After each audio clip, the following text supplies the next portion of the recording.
Here we go. Outlaw Radio. We are back. I am back. Oh man, the holiday season is over. What a month it has been for me. Let me tell you. Lord have mercy. Y'all come on in, come on in, come on in, come on into the building. It is EPU Self Defense presents Outlaw Radio Love and Happiness, a Wednesday night show, a Wednesday night salvo that I usually do because I'm normally on Mondays and Wednesdays at 7:30 p.m. Central Standard Time. However, in light of the fact that this was a holiday weekend, an extended weekend, if you will, I wasn't on Monday. You know, a lot of time if I'm vibing with my family, I don't feel like breaking that up to do a show on a holiday. I don't know. Some people say, "Kev, I don't care about the holidays." Whatever. But welcome to the show. Like I said, my name is Kevin Barnes. I'm the world-class smartass. I am the architect of the People's Network, as well as the People's News Network, and I'm here for Outlaw Radio, man. And people say, "What is Outlaw Radio? Why are people listening to it?" Because people are listening. I see y'all out there. I see y'all. Power to the people. I appreciate it. Let's keep the love coming. Share the show, share the show, share the show, share the show. Outlaw Radio is just a platform. In my mind, as a man of color, as a proud man of color, I've always wanted a platform in which I could just talk about black people stuff. Like, we can take all of the extra, trim the fat and just look at what's going on with us in our community. Let's talk about our issues and then talk about solutions to our issues. That's why I always, have wanted a platform like that. So lo and behold, the Lord blesseth.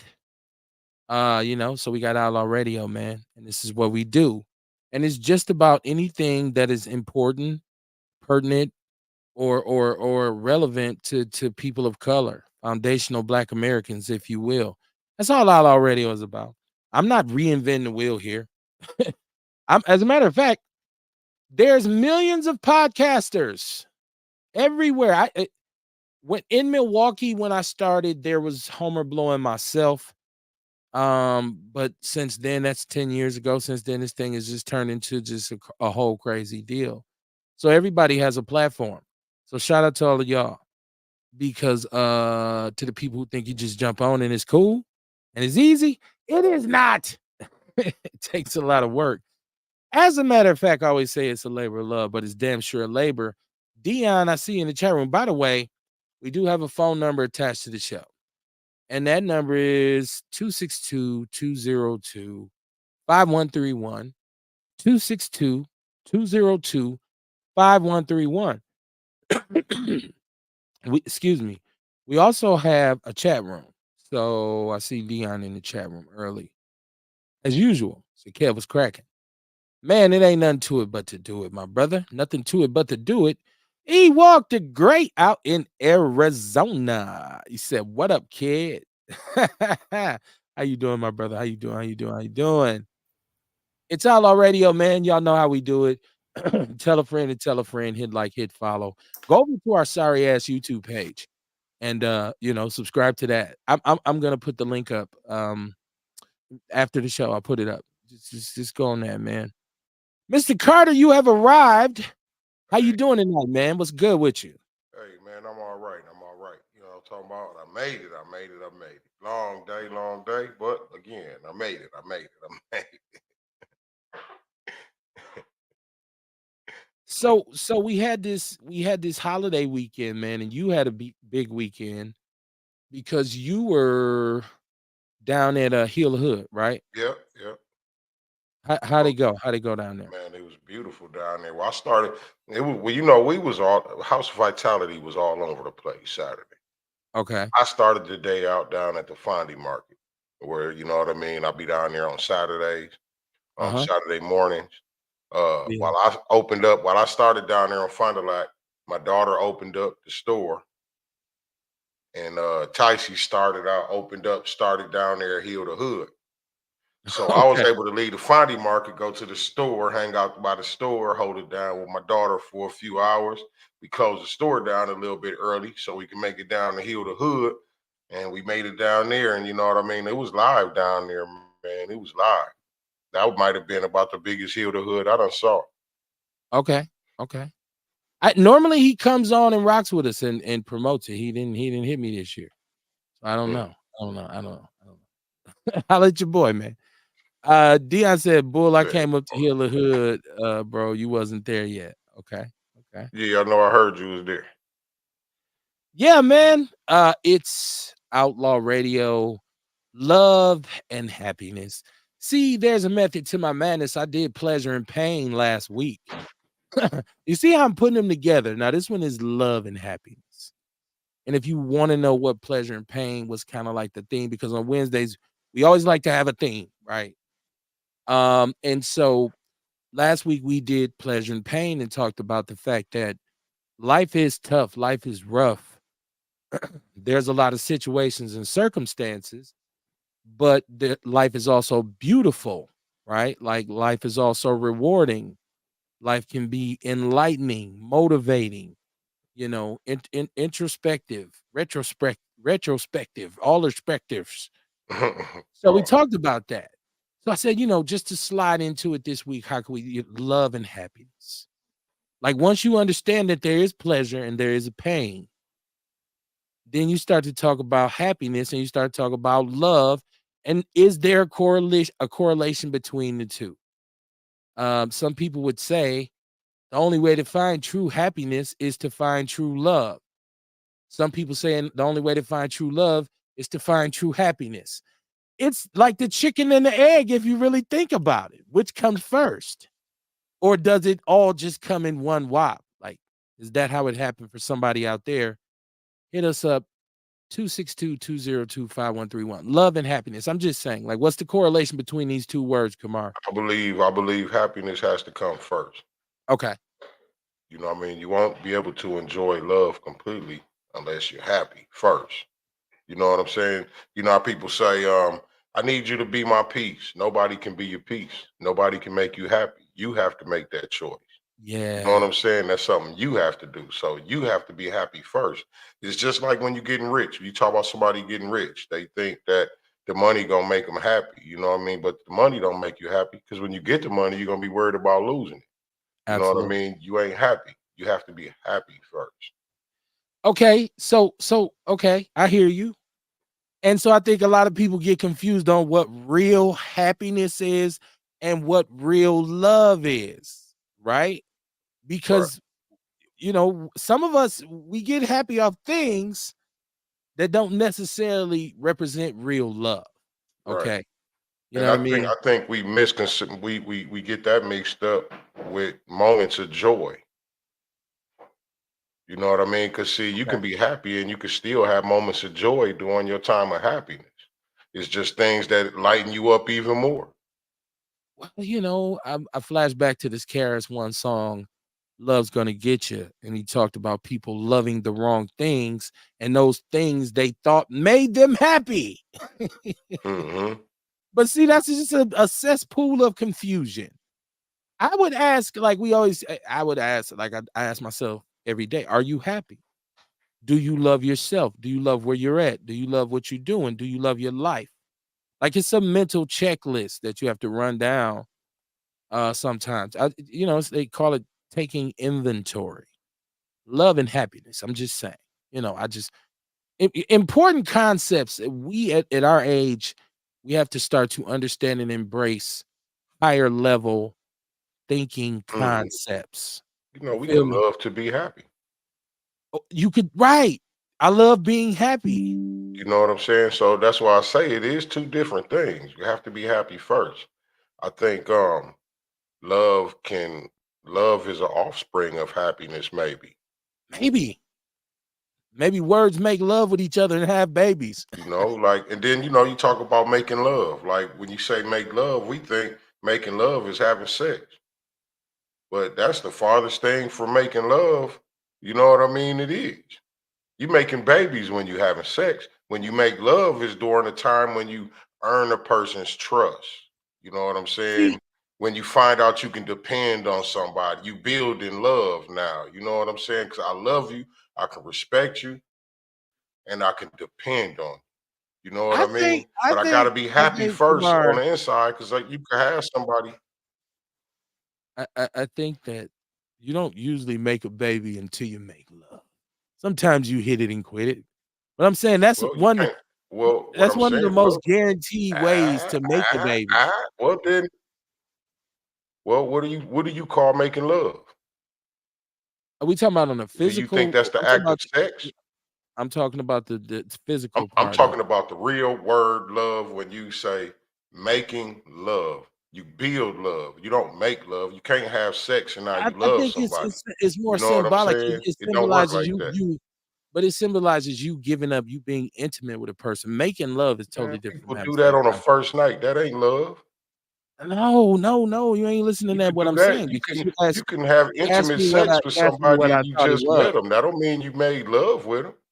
You asked me what I thought it was. I'm trying to tell you what I think it is, what equates to it when it changes from just sex to love.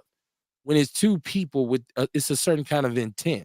It's almost like a mode. It's almost like a that you go into with another person and you say, I ain't talking about wham bam, thank you, ma'am. I'm not talking about that. I'm not talking about, getting henny and going to the crib. I'm talking about you've been Well, I'm with saying because you somebody, know how you're people say feeling them, we they're made feeling love. you.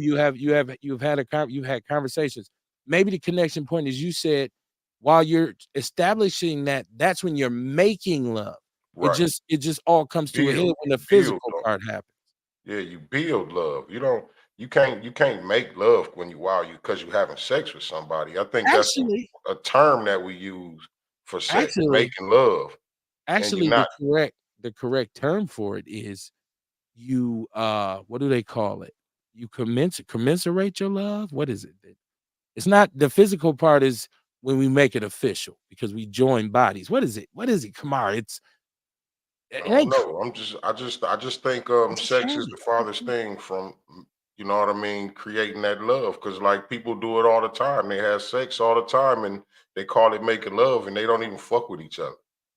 Yeah, they don't I mean, people You misuse know shit what I all the mean? I'm time. just I'm just saying the term that we use, making love, and then when we say that, People immediately we misuse it. think sex. People misuse it all the time. They misuse a Exactly. lot of shit. That's the point. That's why you gotta know what you're saying when you say something. Right. That's Jermaine Jackson. When I heard what you said when you said to me. Beverly Williams in the chat room. She said, "Hey, outlaws, we want the community to come out and protest the passage of the 24-25 MPS budget. We are not paying $339 million in property taxes to be hoodwinked and bamboozled. We need to shut it down. 5:30 p.m. on Thursday, May 30th. That is mañana, correct? Right, right, Yep, right. Yeah, it's yep. tomorrow. Shout out to Miss Beverly. She says it's gonna be at the MPS Central office at 5225 West Valete at 5:30 p.m. on Thursday, May 30th. It's hey, look, we'll talk about MPS. You best believe we're gonna talk about MPS. It's crazy. Man, wow. I don't even know what's going on with MPS. It's a confusing situation. But I do want to start this show off by shouting out my son. My son, yeah, he graduated from high school last Saturday. Milwaukee Lutheran, class of 2024. My daughter graduated from the University of Minnesota a week prior, 2 weeks prior, maybe. So it was one hell of a month for the Barnes family. And it's funny because people keep asking me, like, how do you feel? Like it's empty nest time. And how you feel seeing your son grow up and go into a man? I don't know. I don't know. I'm gonna be honest with you. The reality is the older your kids get, the shorter your life is. I Pretty hate much. to look at I hate to look at it like that, Kamar. Pretty much, man. You're right. The older they get, the less time I got left on the earth. I mean, it's cool.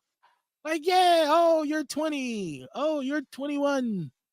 Damn, my days is numbered. I mean, I guess that's a selfish way to look at it, but it's also a reminder of how life goes, where you born, what you say, first you born, then you live, then you die. Um, so, but no, man, it's also a very proud feeling, obviously, when you see your kids able to overcome. You know what I'm saying? So shout out to him and my daughter. It was a crazy month, man. It was just a hell of a weekend. Um, I know a lot of people say they wouldn't send their kids to college and this, that, and the third. Consummate. There we go. Consummate. I'm like, Ewok, why couldn't I remember this word? You're consummating the physical part is consummating the love. It ain't producing the love. It's saying we've Well, that's what it's gone supposed to do. right. That's what it's supposed to mean. That was the word I was trying to find. That was the word I was trying to find. But yeah, shout out to Ewok. I love my Outlaw Radio family. They gonna keep me on my P's and Q's. But yeah, man, shout out to my kids, man. And it's also good to see black kids do something positive.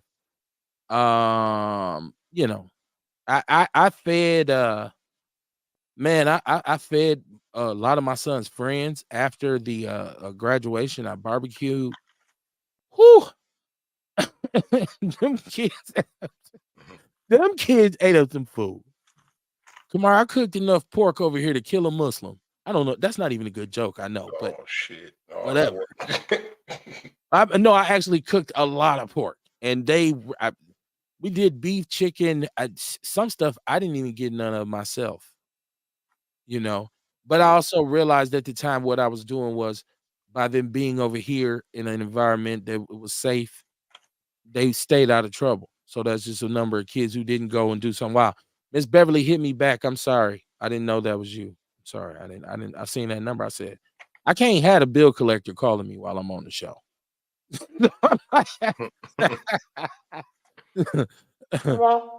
So yeah, but yeah, man, that was my weekend, man. Just and my shout out to my brother-in-laws from Minnesota who were here.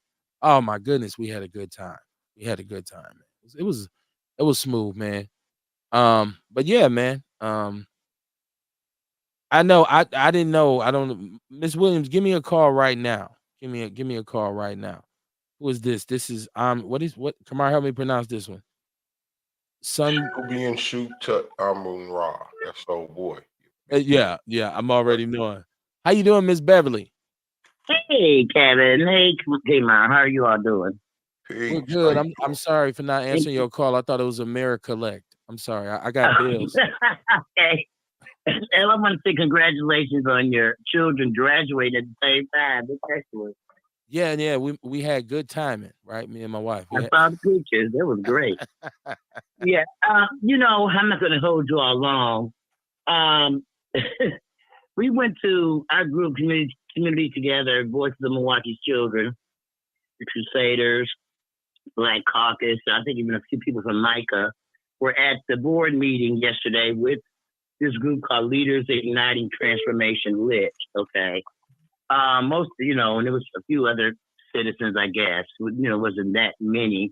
It should be full of people, considering that we are paying $339 million in property taxes. See, it hasn't hit their pockets yet. Okay. People need to be proactive.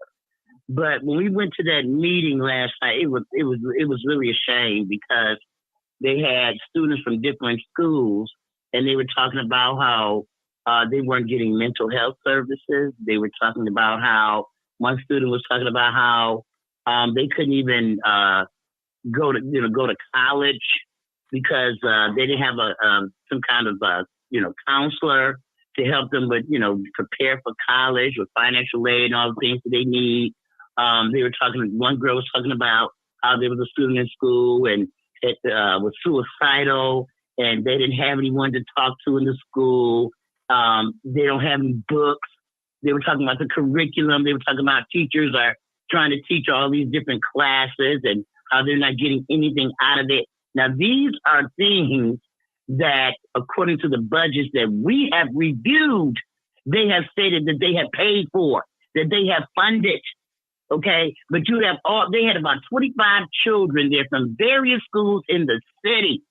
And this is what they were saying. And I haven't had a chance to put their testimonies, on social media yet. but it was a shame. Okay, it was shameful. And then you have these board members who don't know what the heck they're doing. They're sitting up there. I think they passed like 2 amendments where they were going to allow the district to keep like one counselor or something. But yet they're getting rid of the trauma specialist. They're getting rid of the black and brown, or what, the black and Latino male program, nurses, psychologists, social workers, teacher coaches, when they just hired 140 foreign teachers, and then we've lost this $1.16 million a month for Head Start. And then they're talking about, well, we're going to get mentors for that. But they knew about that in October of 23, because at a board meeting, there was an outside auditor that came in and told them what was wrong with the Head Start program. So they had a chance to create a plan before they lost those millions of dollars. But in a nutshell, the community needs to come out and let them know we need to shut this down. Don't pass any more budget, okay, because that budget is like $1.5 billion. And at the same time, they have our $252 million plus the $87 million that people don't understand is still in our taxes, okay? And they want to make all these cuts to programs and to staffing that's going to hurt our children, all right? No, we need to shut it down. They need to table that budget, and they need to do an audit, an external audit. And it needs to be transparent to the community. So, okay, the main question that I was asking today when I was reading this, the Journal Sentinel, I think an article. So they got the $252 million referendum, but allegedly they went after this referendum knowing that this still wouldn't cover their entire budget in a few years and years to come. So they said, well, this is just plugging a hole. In actuality, in a few years, we're gonna need a bigger one than this. And so, well, to be honest with you, Director Carr had, she said some of these things at a meeting. She told her constituents, she said, look, she said, you all are voting for this referendum. I'm not voting for it. She said, because I know what's going on. Okay. But Superintendent Posey, he was not telling us the truth. I have reviewed every interview that man had. And not one time did he say, if you pass this $252 million referendum, we're not, we're still going to cut staff and programs. He did not say that. No, now, I'm going to tell you what the big but okay, I'm sorry. This is my question. Go on. Because initially when I heard him, when they all pitched this, they said specifically, if we don't do this, we're going to have to make massive cuts. Right. And no mention of the fact that even with this, we're still going to make massive cuts. So no, it was deceptive practice. Right. It was you lied. Mm-hmm. You lied to the people. Right. Absolutely. He lied. He sat up there and lied. Wow. Sat up there and lied. And let me tell you this, Cabinet, and this is, to me, this is something the community needs to understand also. Now, they have the MPS Finance Department, okay? Posby is the one who puts these folks in place in these positions.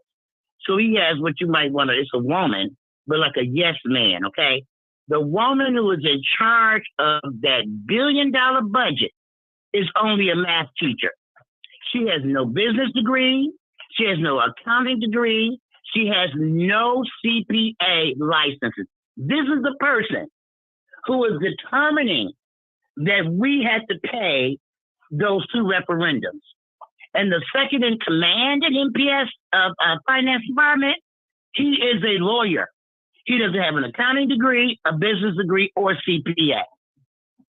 And these are the folks who are handling these $1 billion budgets, which is the reason I feel that there are so many discrepancies, because they don't know what the heck they are doing. And we're sitting back and allowing this to happen. Okay. I let me see. There's a question from Scott Epis said, he says, wonder what percentage of excuse me, Said, I wonder what percentage of administration versus teachers and programs are funded. Well, ain't this why we need an audit? Because I don't. Does anybody really know? Thank you. Thank you. But Does any- let me say this to you, Kevin. If I showed you a document, I have so many documents that shows all the six-figure salaries right? of central office personnel. Yes. He has not said anything about cutting anyone in central office. Well, they just gave him a pay raise. It was what 2 years ago when all these people went from 78,000 to 100. Like I know for a fact, I've been saying for a long time, central office is a bureaucratic black hole, and most of the people who work there make a whole lot of money, and they Yes, they never know. do. They don't know what's going. When I worked for MPS, I would go there, and I was an employee, and I would get sent to different offices for stuff, little stuff, and to the point where I would be No one like, knows "Look, what they're doing. I'm not going to that office unless you call ahead and make sure this is what I need." Because they would just send you. Nobody knew what was going Right. on.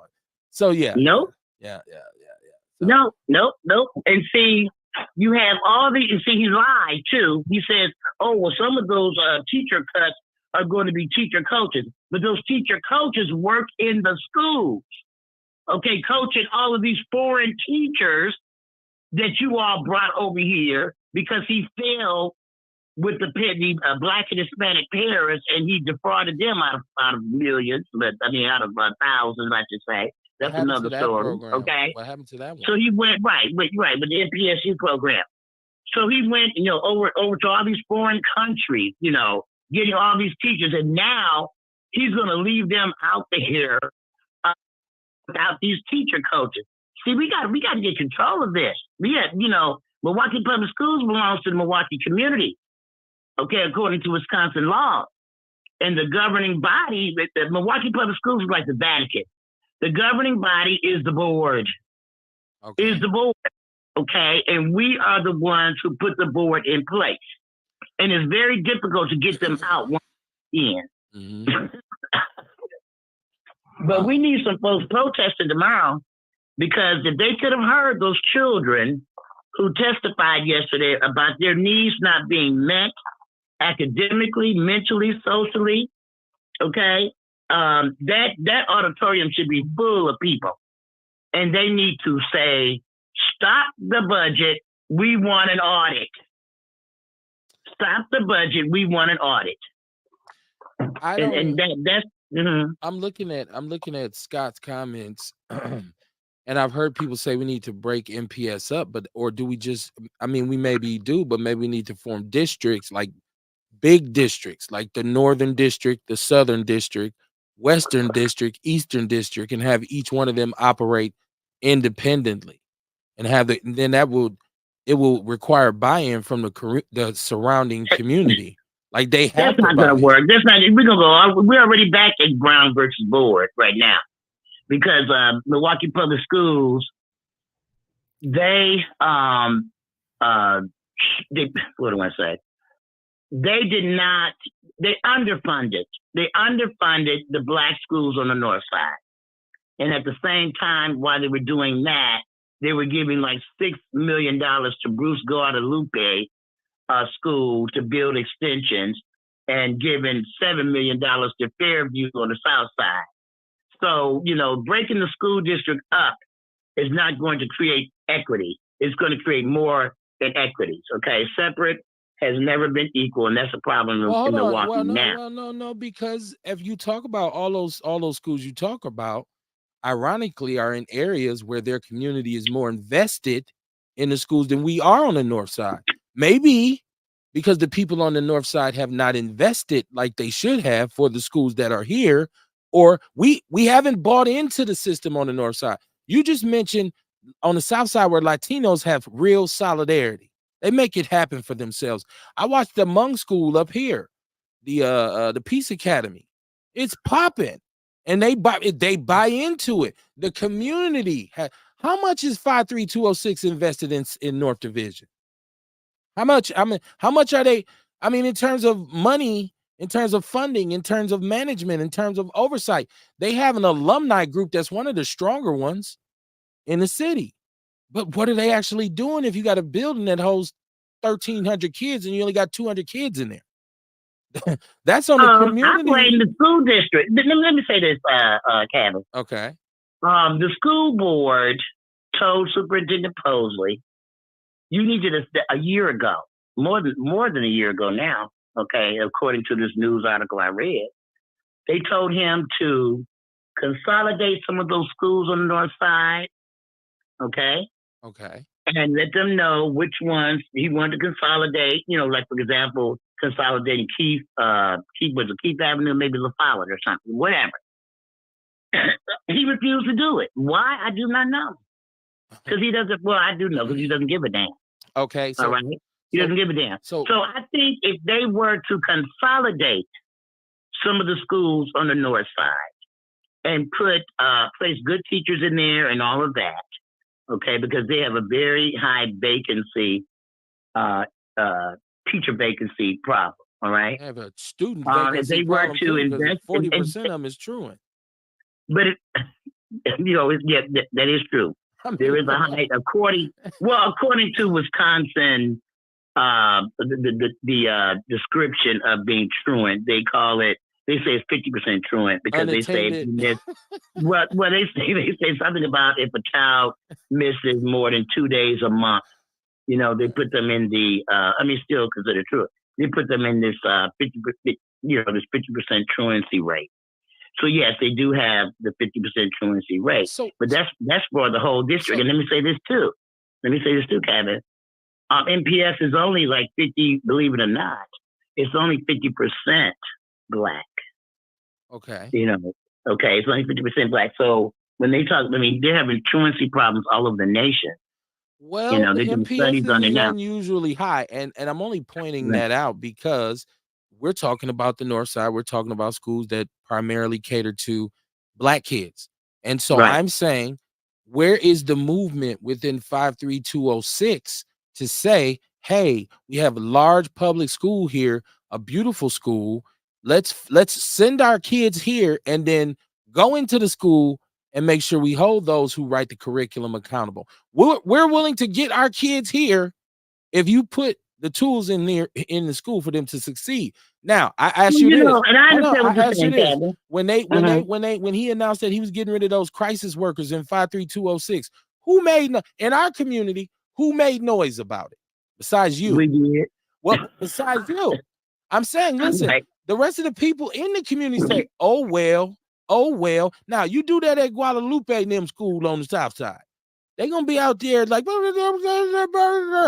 whatever their language is, they'll be there. And so we, as once again, Black people complaining about the game and not playing it. So I'm saying, and I understand, and you're absolutely correct, Kevin. I look at it two ways. Now I'm gonna say this, and I may make some people angry. I don't give a doggone, really. We have the Black folks, some of them, who are doing well or doing moderately well or whatever. And some of these, different nonprofits and all that, they have contracts with MPS, so they're not going to make too much noise. You understand? Then we have then we have other folks, who are dealing with extreme conditions.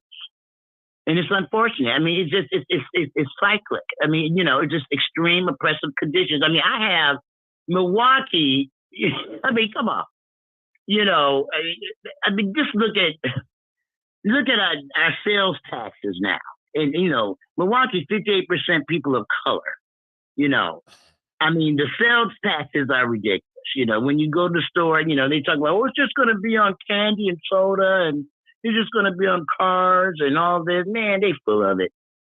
Those sales taxes are on everything. They are. Okay. Juice Lady, hold on, Miss Beverly. Let me welcome the Juice Lady because she's been sitting here like, am I here? Can they see me? Oh, I'm sorry. Juice Lady, what it do? How you doing tonight? Welcome to the show. I'm well. How are you all? Court dog. We good. We good. Courtney, you got to get your mic because you on that wireless head. Hear me? Yes, it's delayed. You gotta get laptop up or something. Hello, I'm Juice Lady. Welcome to the show. I know you're gonna get it together. We got Miss Williams, Miss Beverly Williams. And And I'm I'm not not going to take I'm not your just whole show. disagreeing with you. No, I'm not just disagreeing with you for the heck of it, but I'm saying once again with all of our issues, I feel like black people are the reason to a large degree of the problem because we don't vote. When something happens like this, we don't get out, we don't go to the right people and make the right noise. Now, when they said they was gonna fire the sister, it was fire. People's down there, they was ready to yell and scream and spit on the microphone. Has any of those people come together since and come up with a game plan and joined in the fight with you all? Some have. Some have. But the majority of them have not. Yeah, some have. I'm hoping that more will come out tomorrow. I'm hoping that more will come out tomorrow. But like I said, Kevin, the issue we have, and that's another document I have. Boy, do I have a document? Do I have some documents?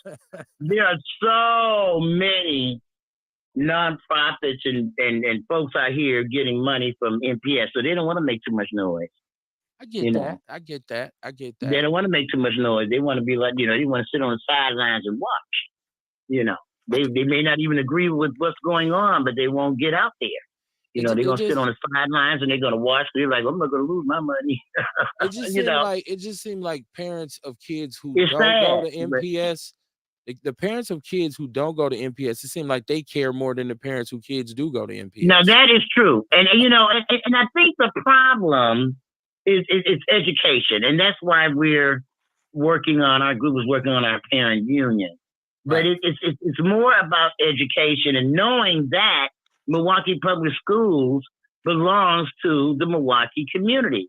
And that's our thing. Milwaukee Public Schools belongs to the Milwaukee community, according to law.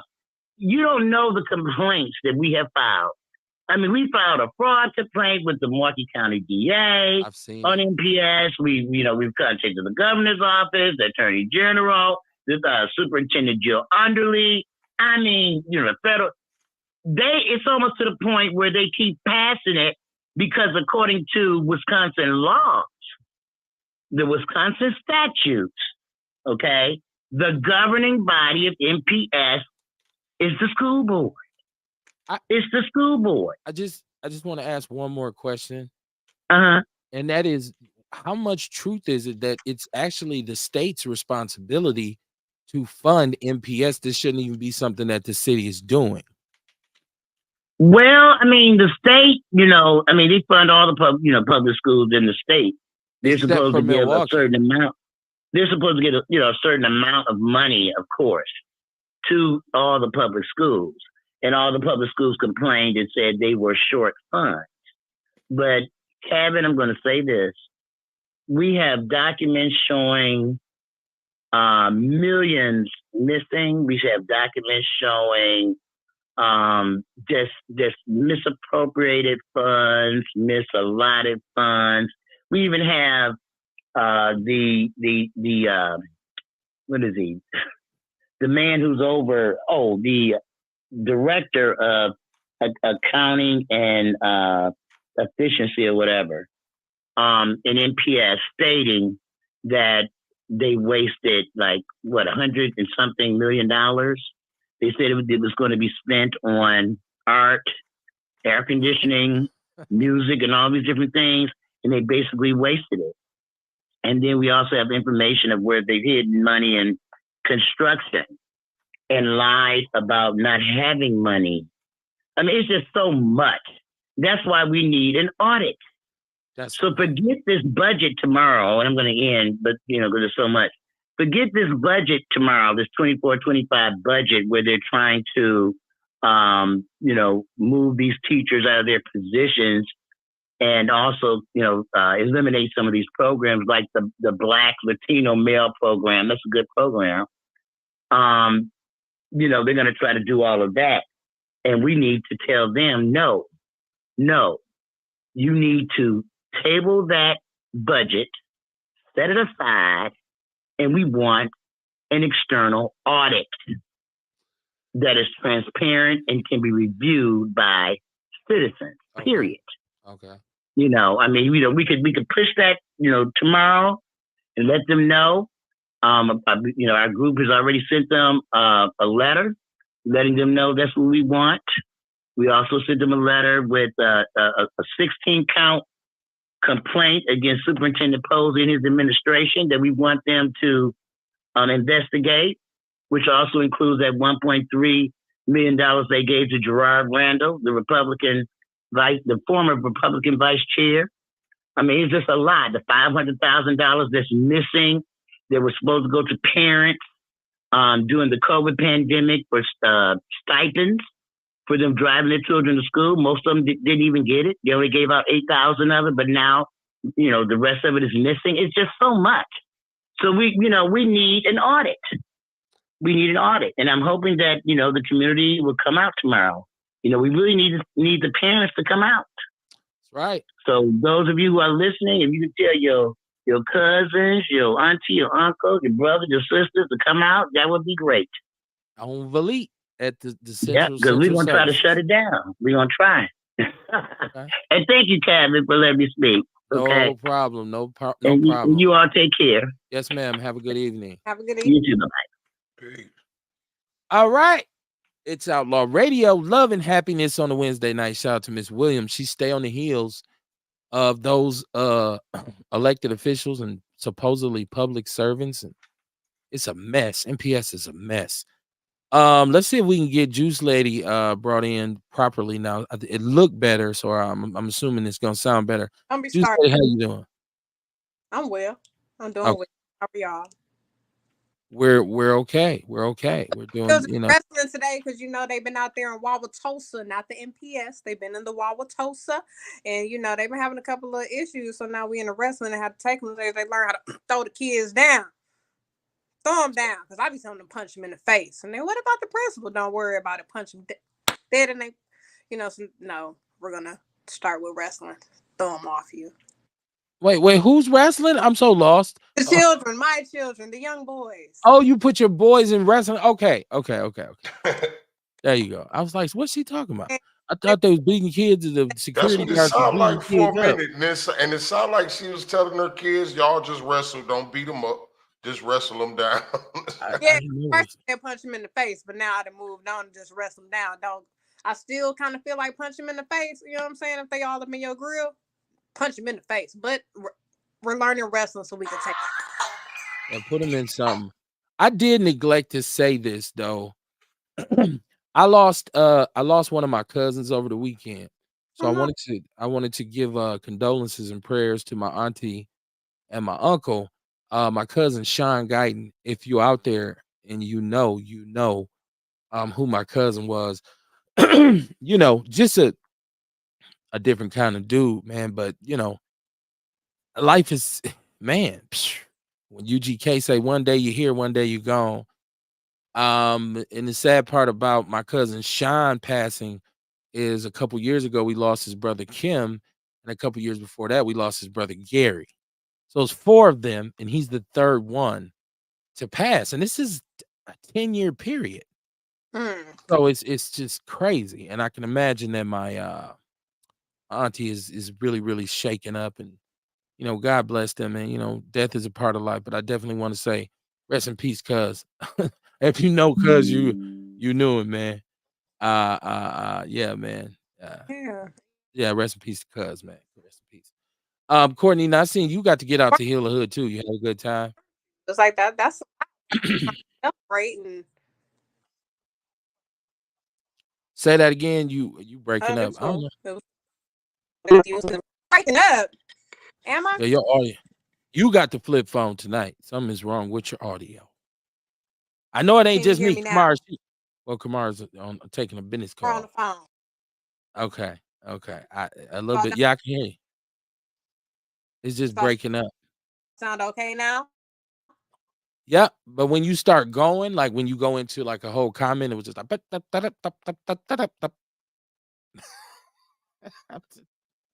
just, let me get the chat room. Let me get the chat room. Let me get the chat room. He said Beverly isn't selling me at all on keeping NPS whole. Earl said Milwaukee Public Schools has been mismanaging our kids' education for years. Scott said, Beverly, you only body that can force an audit in the nation are Madison. Your only body is Madison and their Republican, who you and yours don't support in the least. So um she is Eric. Shout out to Erica Hunt. She's shouting out Miss Beverly. Miss Williams, Beverly said you have my condolences. Yes, yes. Rest in peace to Cuz, man. I'm a miss. I don't see like, we grow older. We don't see each other like that. You know what I mean? But when I would see him, it'd be boom, boom, boom. So shout out to the family, man. Shout out to my cousin Nikhil, who is the last Guyton boy left. Everybody know them Guyton boys on Capitol. Man, looking into the news now, allegedly, now they have because I want to talk about this more. Now they have footage of Diddy. Allegedly, he has federal. I guess they did find something in his house, so we're going to talk about that. I did want to discuss this story I seen in the Journal Sentinel, where you have a young white male, 35 years old, named Daniel Barton. This dude stole 2 police cars. He stole police cars in 2 different instances. One in Milwaukee, and the other one was in let me see. One is in Milwaukee and one is in Wauwatosa. Okay. So he was judge competent in court. And they said no, he can he's competent. He can do this. He should do time for this. And if you look at the footage, he's laughing while he's still in the cars, he's running. And one he ran and hid in the garbage can. Well, and they found him in the garbage car. But I guess so his lawyers worked out a deal somehow, some way. Insanity. What they For said. this dude, for him to have, well, they didn't, he was ruled competent. Oh. But they argued and they copped basically and talked it down to charges of him. He has to receive mental health services for 1 year. He stole 2 police cars in 2 different places. He was ruled competent by the court, but later on they said, well, let's work something out. And they said, well, he needs mental health services for a year. This is the problem with why a lot of us rail on the justice system. Because if we know, and I hate to be this guy, but if this was a brother who did this, his ass is going to Waupon and he's going to get a ticket. Right? What do you mean? I'm just saying, what is mental health services if you've already been ruled competent by the court? So this is it is. It's the ultimate demonstration of the inequalities in our justice system. You know what I'm saying? Like and I feel like white people, this is what I like to point at to say, this is what we're talking about. Right? And I know y'all, Kevin, that doesn't exist. Come on, man. He stole 2 police cars. One in Milwaukee and one in Wauwatosa in different incidents. While the police was out the car talking to somebody, he creeped up and jumped in the car. Pull up. This is some higher level Kia boy shit right here. Like he's a cruiser boy. Scott says throw Barton in a hole in Waupon. He said, fuck that, put him in a hole. They won't. He's not even going to jail. Earl Henny said it wasn't chocolate milk. That stood out to me when I see stuff like this, and because we on this show talk about crime and punishment a lot. We talk about let the crime match the sentence and vice versa, right? And so we say, somebody fuck up, put him in jail.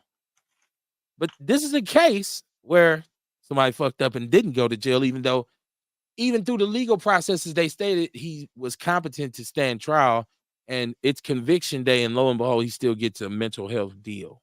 Yeah. Maureen Bishop said, did this make the news? I don't recall seeing it on the news, but I don't take in a whole lot of mainstream media either, right? Like I usually watch sports or the weather. because a lot of times they just don't know what's going on. It's just like inaccurate reporting. But yeah, but this is true. And I put it in the People's News Network. So you can go and check this out. I saw another article, and like I said, I'm gonna get to Diddy, but I want people, if you are watching the show and it's the first time you tuned in, please share the show. There's a phone number 262-202-5131, and we also have a chat room.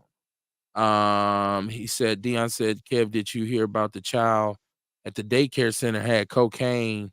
I did not, Dion. I didn't see that one. I didn't see that one.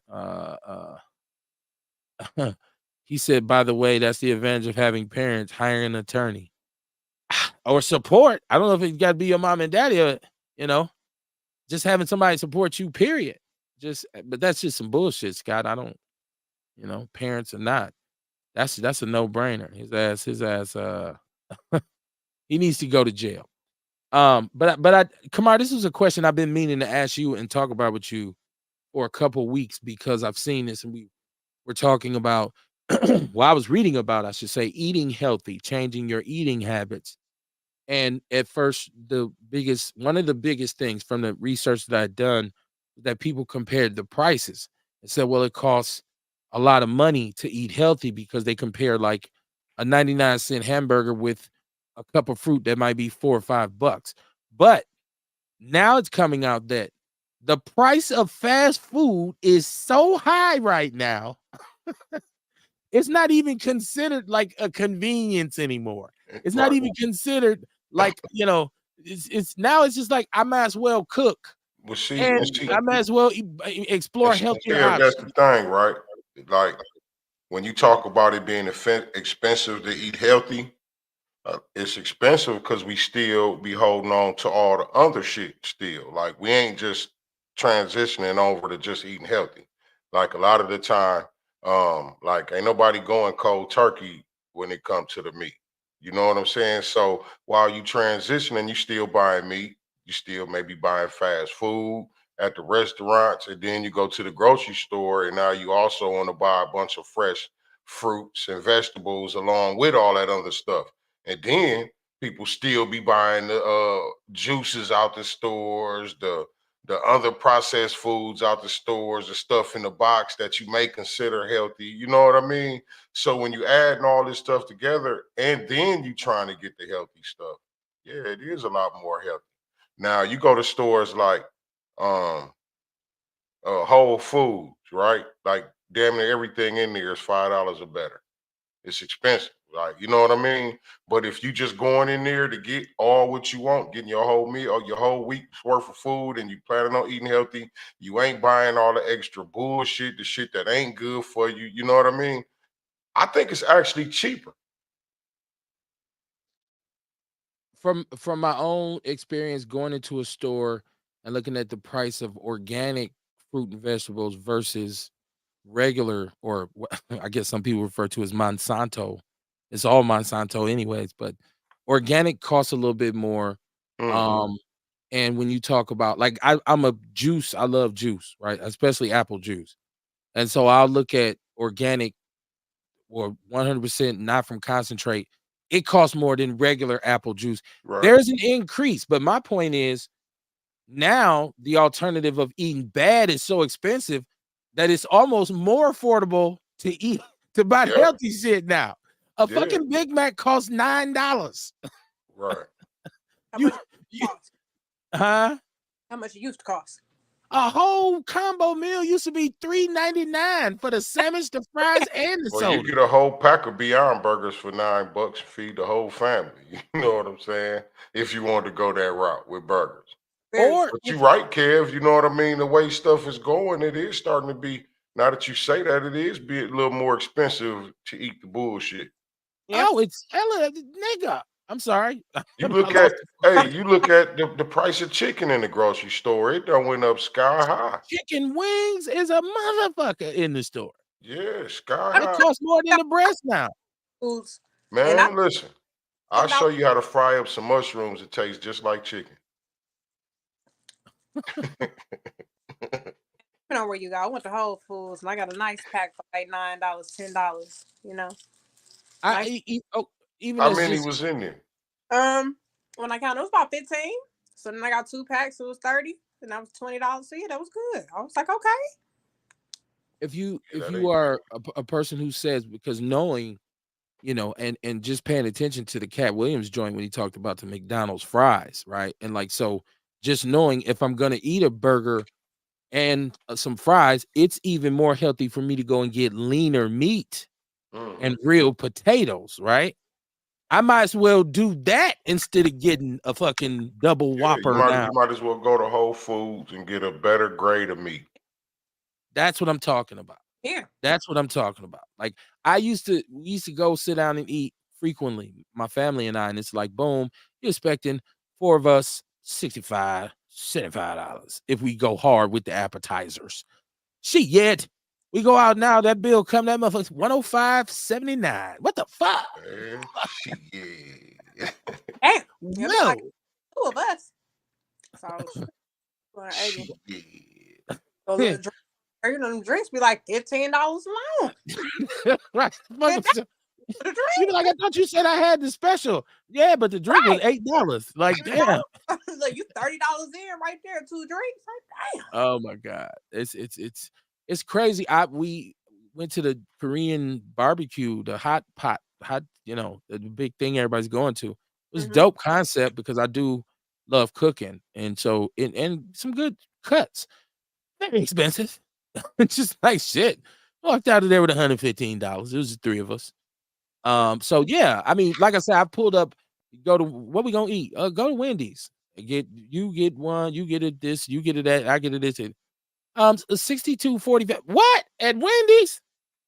That's how Uh, this shit be now. So definitely got me. I mean, I'm more or less now more on cooking more now for my just because I just like to cook. So mm, I'm selective about my ingredients anyways. And it's healthier to cook your own food too. Yeah, yeah, yeah. yeah, I just bought this little kids cooking set for my boys, and we've been working on that. Like, look, let's get the cooking and shopping. Come on now. So Yeah, I love it. I love it. I'm Gotta do that really with them boys, man. Y'all want them boys growing up looking for a woman to make sure they cook for them. They need to right. know how to do it themselves. although she should know how to cook for you. I'm Definitely, just saying definitely. she should know how. I mean, that should be part of But why until she they get there, get to know how to make themselves a decent meal yeah. so they get to her. Yeah, man. Let me see. He said, "Oh, he was telling you to reset your router." That's Scott. That's Scott. You come on trying to be IT. What the fuck? Thanks, Scott. I will. He said, reset your router. Hey, Courtney, reset your routing. Your router. He said in 3 years, a Wisconsin McDonald's quarter pounder increased 37%. Crazy. Mm. I've been looking at this shit online. It's not just something I'm saying. I mean, I'm gonna be honest with y'all, just because of a lot of different factors. I'm really trying to get away from fast food, period. Mm-hmm. Like I've minimized because I'm a motherfucker that'll swing through a drive-through for real, for real. Like it ain't no thing. Yep. Let me get 2 of them. I'm that guy in line with his fingers out the window. But I'm just looking at this now, like, no, man, I'm gonna tell you something else that I'm trying to rid myself of. It's soda. I love soda. It's with I soda love- on ice. Huh? You got this cold turkey, that thing. I Yeah. run into it.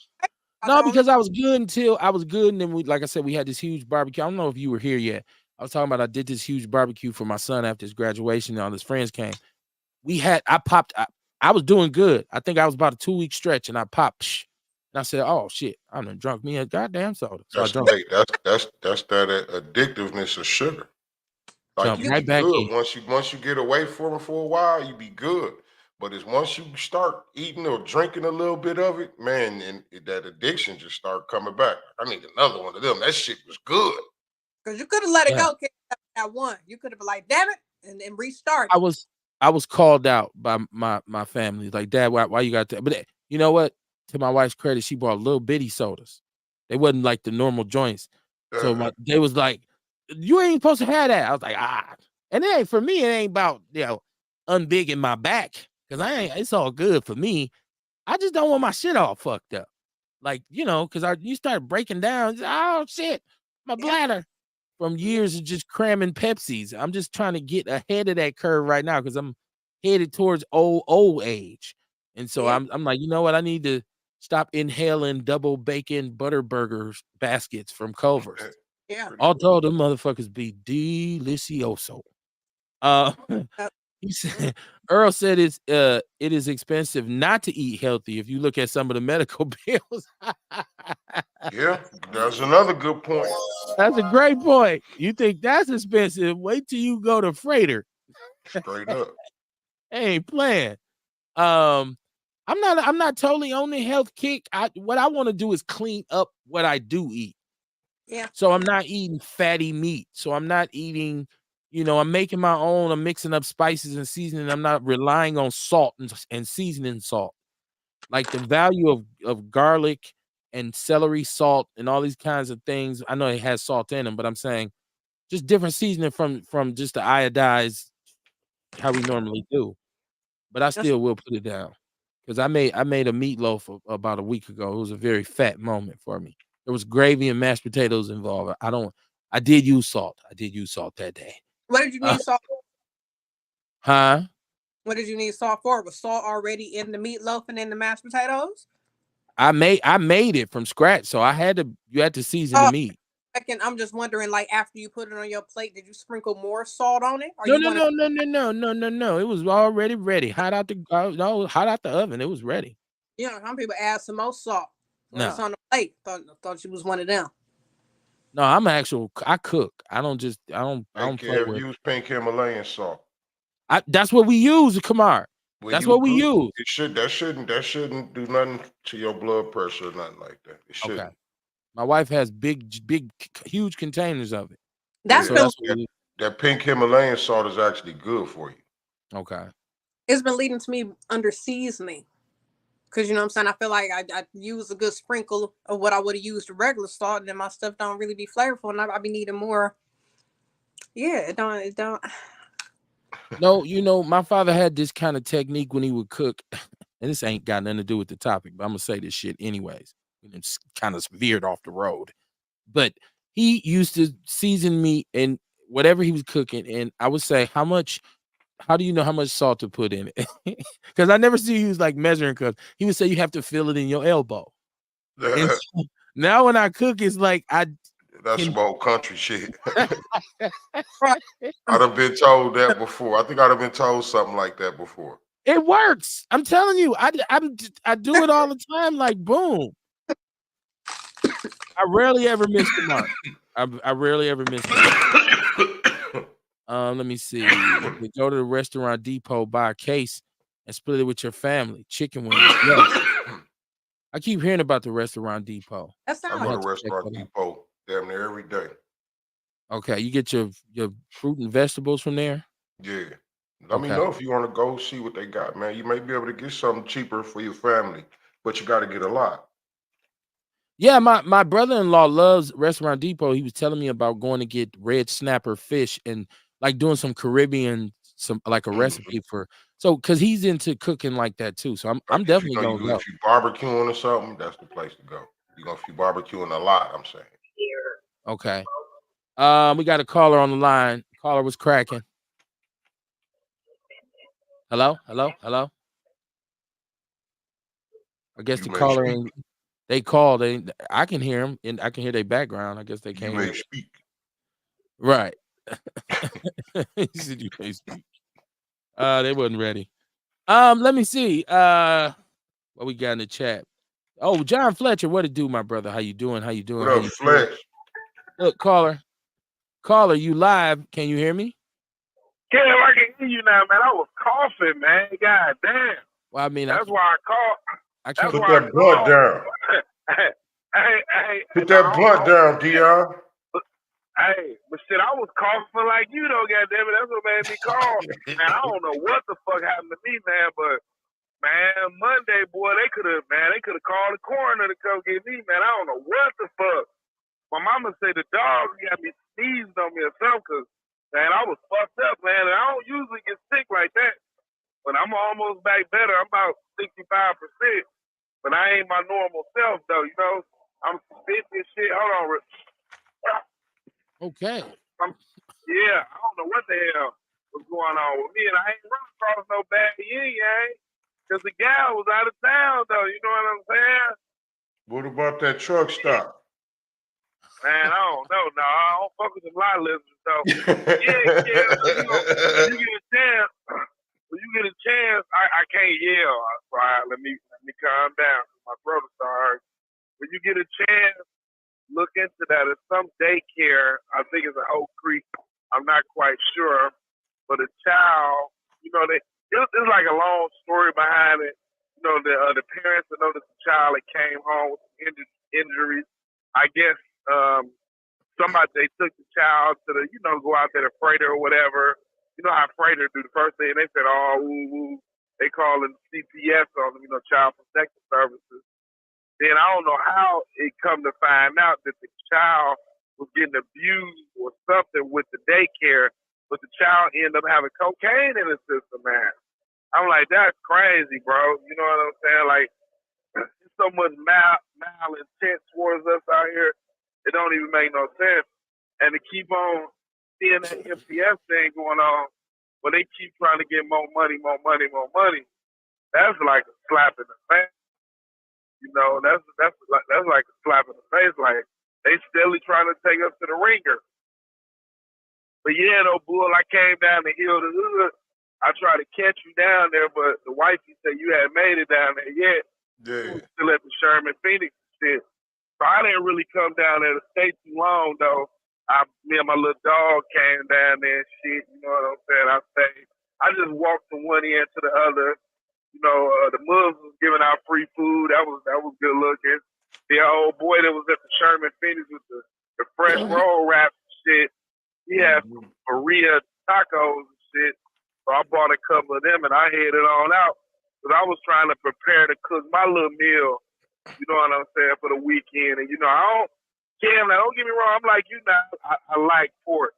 But it ain't going to be my primary thing, though. The only time, like, I don't eat pork chops, pork steak, pig ears, pig feet, pig snout, none of that shit, But I will eat me some ribs and I eat byproducts of pork, like my breakfast sausage, or I had some of the Mississippi red rose and magnolias.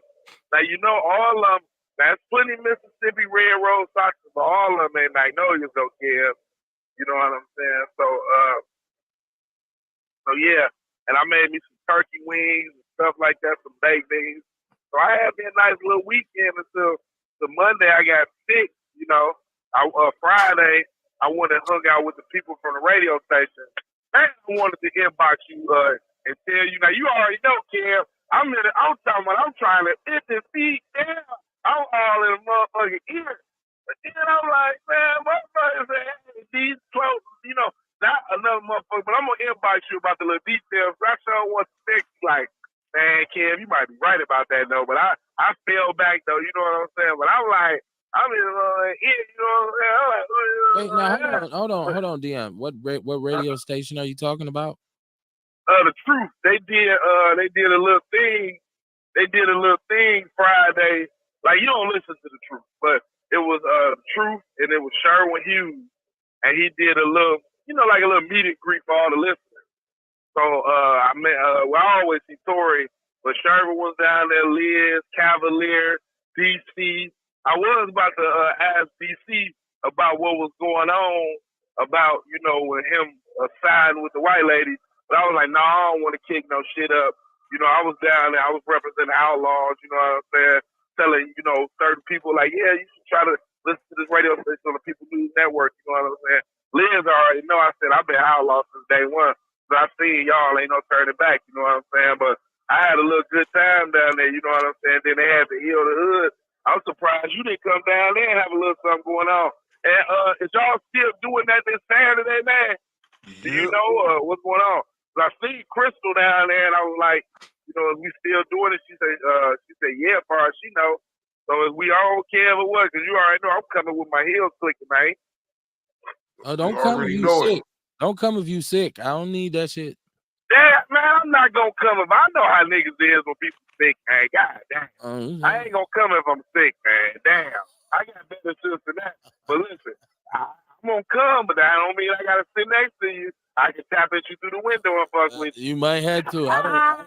I don't need your virus. Yeah, we might have. Yeah, but is we still on though? It's popping. Okay, all right. Well, you all right know what time to be down there? About 12. You got the man on the show. You might as well, Kamar. You might as well talk about What Saturday. time? Kamar's about to tell We you. start at 7. What time? It's about what time Kev gonna get there. I mean, not 7. Start at 10. My bad. Start at 10. Okay. All right. Well, I'm gonna try to get down about 10:30 or 11. I'm not I gonna doubt if Kev gonna be there at 10. I don't know. I'm aiming, as the old people say. I'm aiming to be there at least by 10:30. I'm not gonna be as late this time. Because I've got I'm mobile now. I got my whole set way more mobile. Yeah, bring your Wi-Fi too, man. That last time that shit was fucked up, man. Bring your Wi-Fi. Yeah. I got all that. Yeah. I got all. Maybe I can get one of them ginger shots, bull, to knock this shit out of my throat, man. You know what I'm saying? Yeah, go do that before. Don't wait till the day of. Good motherfucking fool. But listen, man, my throat fucking with me, man. I ain't gonna keep y'all on. But like I said, even if I'm not sick, if I'm sick, I'm gonna come. But I'm sorry, I ain't gonna be able to participate. But you gotta let the people know, like, hey, be out here, he ain't feeling good. Yeah, I'm pretty but nigga, if I'm sick the Saturday, goddamn it, I shouldn't be going no motherfucker. That's what I was finna say. I'm what at you work. talking about? You gonna stay out the room? Yeah. You gonna give it to everybody else outside the room? I'm at work though. Shit, I got up, man. I pulled myself together, man. That's what a man got to do, man. I hated to really try to drive this truck like that because listen, man, I was fucked up, and I had to take a COVID test and shit. When they made home COVID test, they said I was good, but I'm feeling better now. Though I just ain't at 100%. I'm about on a 65, 68. I ain't really trying to talk too much shit. And that's how everybody knew I was sick. They were like, damn, what's wrong with you? You quiet and shit. Like, I ain't feeling good and shit. I was sweating like a black man and a white woman murder trial, man. I ain't lying to you. But like I said, man, I'm gonna get up off of here. Peace to Miss Jenkins, Sean, Real, Courtney, all the Outlaw family, man. You know what I'm saying? Vince, everybody. Is the hot spot back open or what? I ain't even drove past. Somebody tell me it was back open. Uh-oh. It's time for you to go. Oh, hold on. Hang on. Man, put that smoke down. Look, hang on. Shit. I was trying, Courtney. I feel like I just caught the shit through the phone. Right. Hang up. Damn. I was trying. Woo. What up, John Fletcher, man? What up? EPUSDS.com is the website. EPU Self-Defense, that is the sponsor of our show. Like I said in the beginning of the show, shouted him out. He's going to be at the event as well on Saturday. Wellness Our Way at the Sherman Phoenix. What we were talking about, said amazing what happens when diesel increases 91.3% in 3 years. Damn. Instead of soda, try ice flavored water. Kicked that habit 7 years ago because of ice. First off, ice is not water. I need you to know that before you go get it. Read the ingredients on everything you drink and eat. Kev. He said ice flavored water? What the hell is that? The drink is called ice, and some people say it's flavored water. It's not water. I don't know what it is. It's chemicals. I be drinking tap water. No, we got a filter. Oh, drink that. Go ahead. I would say drink that over the soda. That's right. We got a filter on our refrigerator, so I get the water out of there. Mama Jenkins feels my pain. She said, yes, I love Pepsi, especially if they cold. Man, Diet Pepsi. As fat as I am, I go to a restaurant, order like a double, triple burger and be like, and a Diet Coke. I'm that dude. Why do y'all like the diet so much? Is it the aspartame and the fake sugar in it? Well, supposedly they don't use aspartame anymore. What I just like it because it's sharp. It's sharper than regular soda. It's not as sweet. It's more just like a really fresh crispness to it. So that's why I like diet more so than, But cold is cold. Soda water. You can just get a cold soda. Organic chicken wings at Costco. Organic. So how do we know things are organic? I've done a lot of research. Who is the person really checking it? How do we know? I'm gonna tell you, I don't even trust the word organic no more. Right. It's just a thing to make it pay more. Shit that they label organic. Seedless watermelon. Like, how is a seedless watermelon organic? How is that organic? It can't even reproduce itself. It's crazy. That's why I was saying, Kamar, like on a deep dive, if you're gonna go get the real deal organic, it's Right. gonna cost you a little piece of change. Yeah. You know, it ain't gonna be the same as that that Save a Lot organic. Let me stop because they might be from the Right. same farmer. That's why I talked Yeah. about it. Well, that's why I talked about Whole Foods and stuff like that. Even in there, like you know what I mean. You find some organic stuff that ain't really organic. So it's almost like, what Exactly. is the criteria for organic now? Mm. Exactly. Uh-huh. Mama Jenkins said just cook with spices and use natural seasoning. Dion got some sea moss. She said, get some sea moss, Dion. Thanks for those smoked turkey legs. Okay. Okay. Earl Henning says, well, you mentioned hotspot. Seemed like you got sicker. Sure. Straight up. My Miss Williams said, Kevin, I was just tagged in a letter about MPS finances from Wisconsin. DPI will DM you. It is scandalous. Okay, cool. Thank you. So the latest news on the diddler. What's going on with the diddler, man? Like, it's not funny. It's not funny, but it's just like this is so allegedly they now are saying that the feds have video with multiple crimes. Oh. From sex trafficking to money laundering to assault to rape. And they're saying that this is going to be a grand jury indictment coming down on him pretty soon. And then there's all these crazy stories coming out now about, his ex-wife. I mean, his mother's the mother of his children. He's been known for being a ferocious woman beater for years, and this goes all the way back to his college days. The only thing that I'm saying in this is that if it's time to start pointing fingers at all you people around him that allegedly knew what he was doing and never said anything. So I guess people say, well, allegedly he was really about that action. I guess he's a powerful dude. I don't know if y'all even know the brother Shakir, who was over Rough Riders. He was like a big time executive, Shakir Stewart, I think. And he was supposed to have been this, they supposed to have been this big powerful clique in New York, and he had DMX and the Rough Riders and everybody. He had a management company. Shit, well, I can't remember the name of it.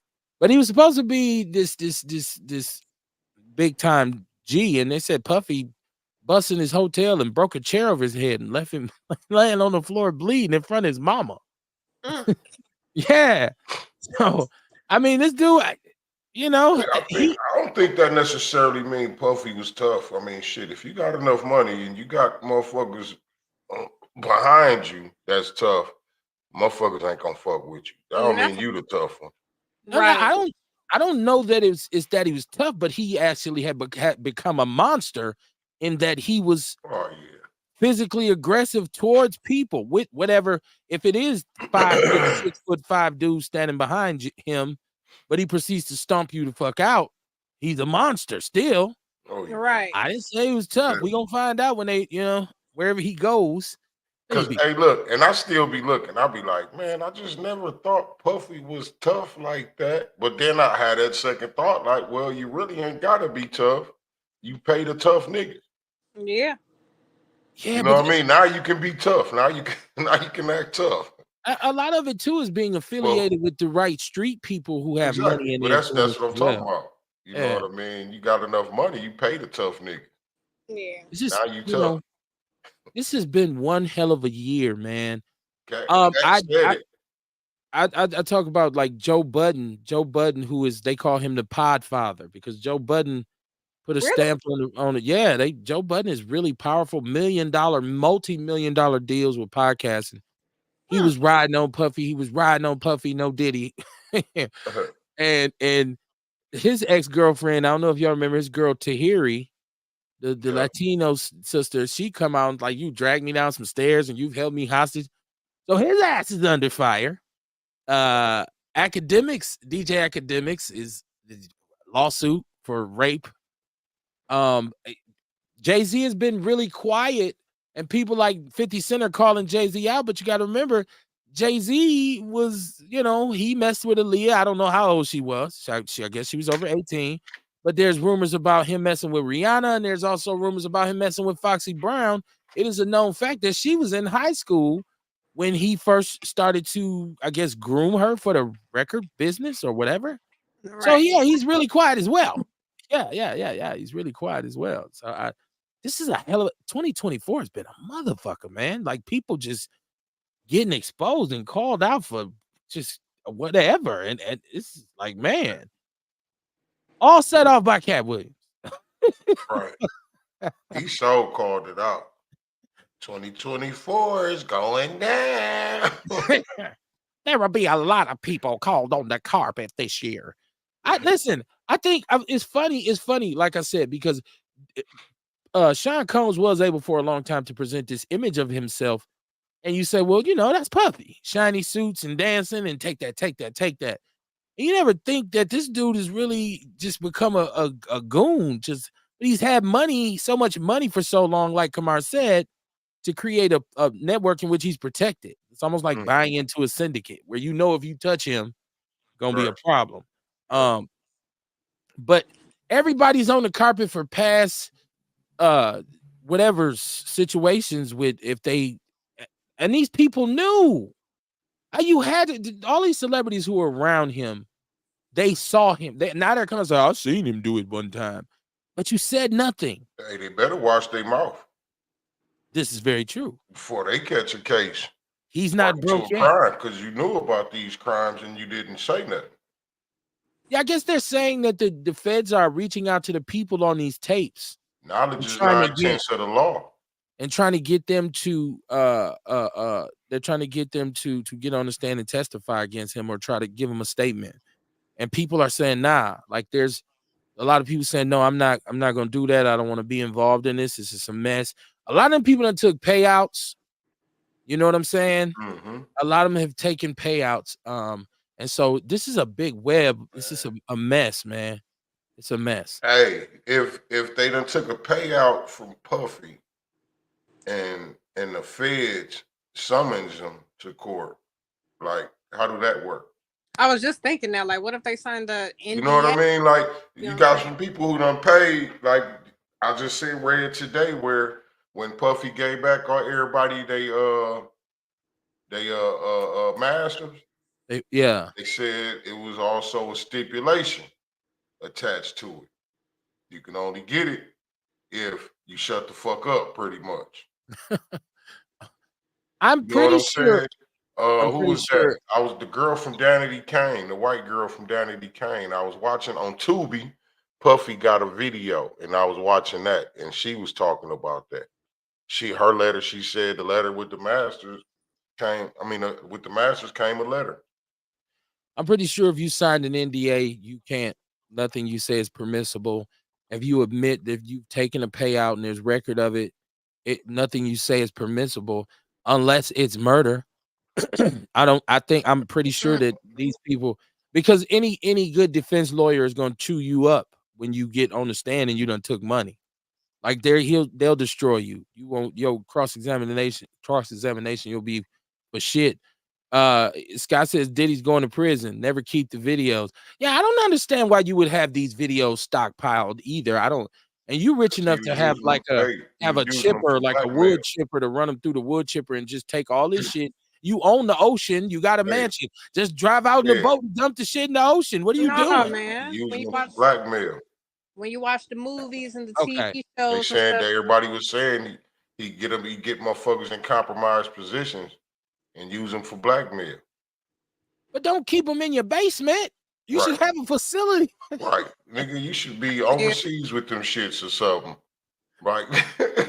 How you got them in your closet? That's under my bed. Watching all them crime shows, they be saying the people that violate people, they be wanting to rewatch that shit and relive it. And you know what I'm saying? He could be one of them type of freaks. You know, I done violated you, I done did this, now I want to watch it again. And, you know, I might be in the see this person or that person. I want to see it again. This could possibly ruin some people's careers, man. For real.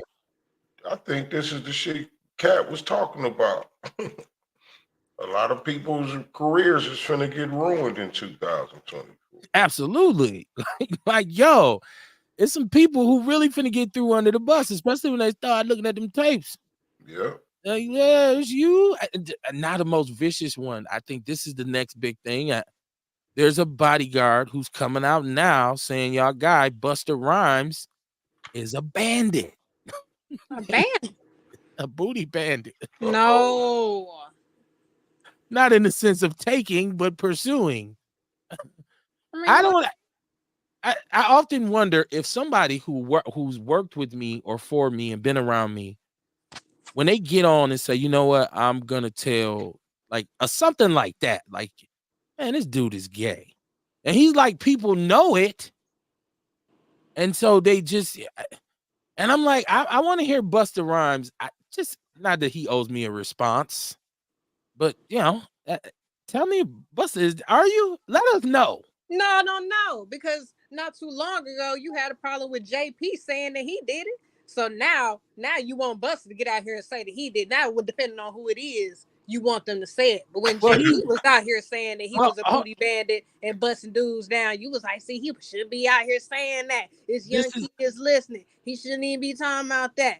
But now you want Busta Rhymes to go ahead and talk about it. If he did, he need to say something. No, he don't even have to say. He don't even have to respond about like. So I'm glad that you tried to throw it back there, but your argument is useless because once again, I said the only issue that I had with JP was that the way he discussed it about, like, I didn't feel like he had to go into that much detail. So you talking about doing it ain't the issue. You being that way ain't the issue. My thing was the way he turned it. He twisted the narrative and presented it like this is the thing to do. And I was more concerned that it was young men, young black males who were looking for something who would say, oh, that's cool. I'm gonna do that. No, that's a big deal to me. So the difference in this is here's somebody who's been around you who's making an accusation. Even if he just came out and said, none of that's true, dude just looking for some money. Or if he came out and said, look, I have my private life, and what I do in my private life is what I do. What I don't want him to come out and say, yeah, so I had this little dude bent over the couch, right? And I was tearing his ass up. Then it will be, I will feel the same way about him doing it as I did with JP. So it's not about a double standard. It's about somebody putting, I mean, let's be honest, he represents a certain kind of stature in hip hop. So even for the culture's sake, all of the, the bravado that you put on over the years, answer it. I can't be big, strong, and bust booties. No, the stance. Not after you done pushed that persona to us that you ain't like that and that ain't cool. Thank you. That's what I'm saying. It's like you've been lying. Don't let that secret come out later. Right. Hey. I'm trying to. I just want to see him respond. This is a heinous. The way this dude is talking about this, giving names, dates, times, places, it's crazy. So not that I want to hear him talk about his escapades, but at least say, man, because look, this the pie verse. When somebody put some shit like that on you, you gotta say, nah, man, that ain't what's popping. And if that's your thing, Busta Rhymes, let us know. So how did you feel about dude telling his story? I mean, you watched him tell his story. Did you feel like he shouldn't have told his story with times and dates and places? Like, man, he telling way too much, giving too much info. Don't nobody need to hear that. I start when I first started talking about this, the first thing I was trying to say was I never understand individuals who and that was the point I was making, somebody who's been around me for years or just been down and seen this and knew about it. Aside from money, what's your motivation from telling it all now? Right? Like even with Puffy, Gene Deal, who was his bodyguard, who had probably the most access to him, he's been around Puffy for 30-something odd years. And a lot of the stuff he's saying, he's just coming out now with story after story. To his credit, he's been saying a lot of stuff for a very long time. But I just always wonder, like, what made you say, you know what? I'm about to tell everything I know about this dude. Like, he gay. And I used to escort men to his room for him. And he used to have me drop him off at gay clubs. And I always wonder what's going through their mind. I didn't actually watch this dude's interview. I've read about it. It's in the People's News Network. I didn't necessarily want to hear it. I seen it once. I seen it twice.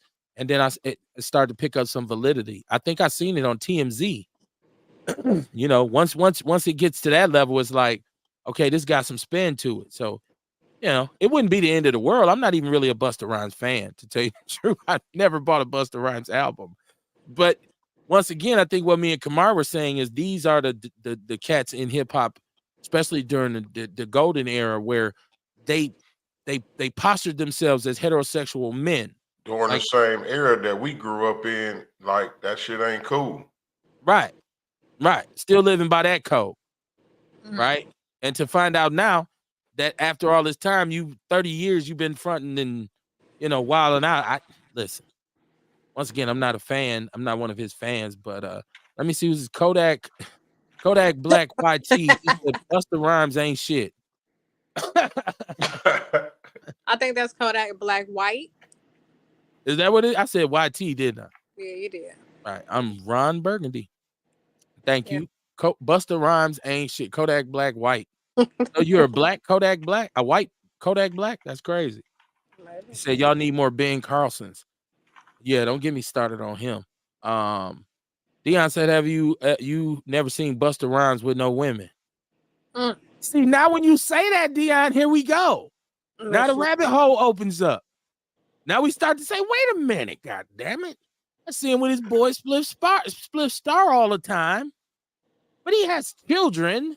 So I'm not trying to out this brother. I just think these accusations, it's like if I heard somebody saying something about Kamar and it was crazy. I would ask Kamar, like, dog, I would be like, dog, what's up with this? I would call you. Because you're the only person on the show. And there's nobody else here.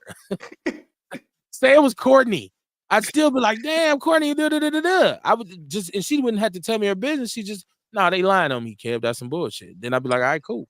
But what if I did do it? Wouldn't be like, wait, well, I did, Then there we go. I wasn't doing the eating, just know she was. That's too much info. You don't want to. Well, you can ain't that basically like that, what but JP did? JP just said, "Nah, I wasn't the one getting. I knocked dude down." That was basically what he did. I probably would say, well, I didn't need to know all that if you said that. Like, I don't. It doesn't matter if you pitching or if you catching. As long as you're playing baseball, I don't know. I didn't. The issue ain't which position you play. So is me saying it like that sounding like I'm promoting it to young black girls to go eat vagina? If you was on a public platform and you were in a position where you could influence a lot of young sisters, like you were famous, you had some notoriety, and you were out here really pushing that line, I would feel like that's negative. Yeah, that's negative. Like even the sisters now, that the rappers, the girls who, the whole house rap or whatever they've called it, like the only concern, I don't have a problem with none of what they're saying. My only concern is always the kids that they're influencing. Like, you really got to be careful to this generation of lost young black kids, what message you perpetuate. I look at like Sexy Red and I say, you know what? Honestly, I think Sexy Red is I think she's poetic justice for the rap industry. Because for years and years and years, men have just said whatever we wanted to, and been happy about the hoeing. But she's doing it now, and everybody got a problem with it. So I said, that's what we kind of deserve. That's it coming full circle. But my issue is, who's her demographic? It's little girls. It's the little 14 and 15-year-olds who say, oh, it's cool to just be like the image she's portraying, because she might be a prep school graduate behind closed doors. She might take off then and say, oh my God, I can't keep playing this character. I don't know how authentic her hoochieism is. Megan Thee Stallion show wasn't the girl who she came out to be. I think the industry turned her out.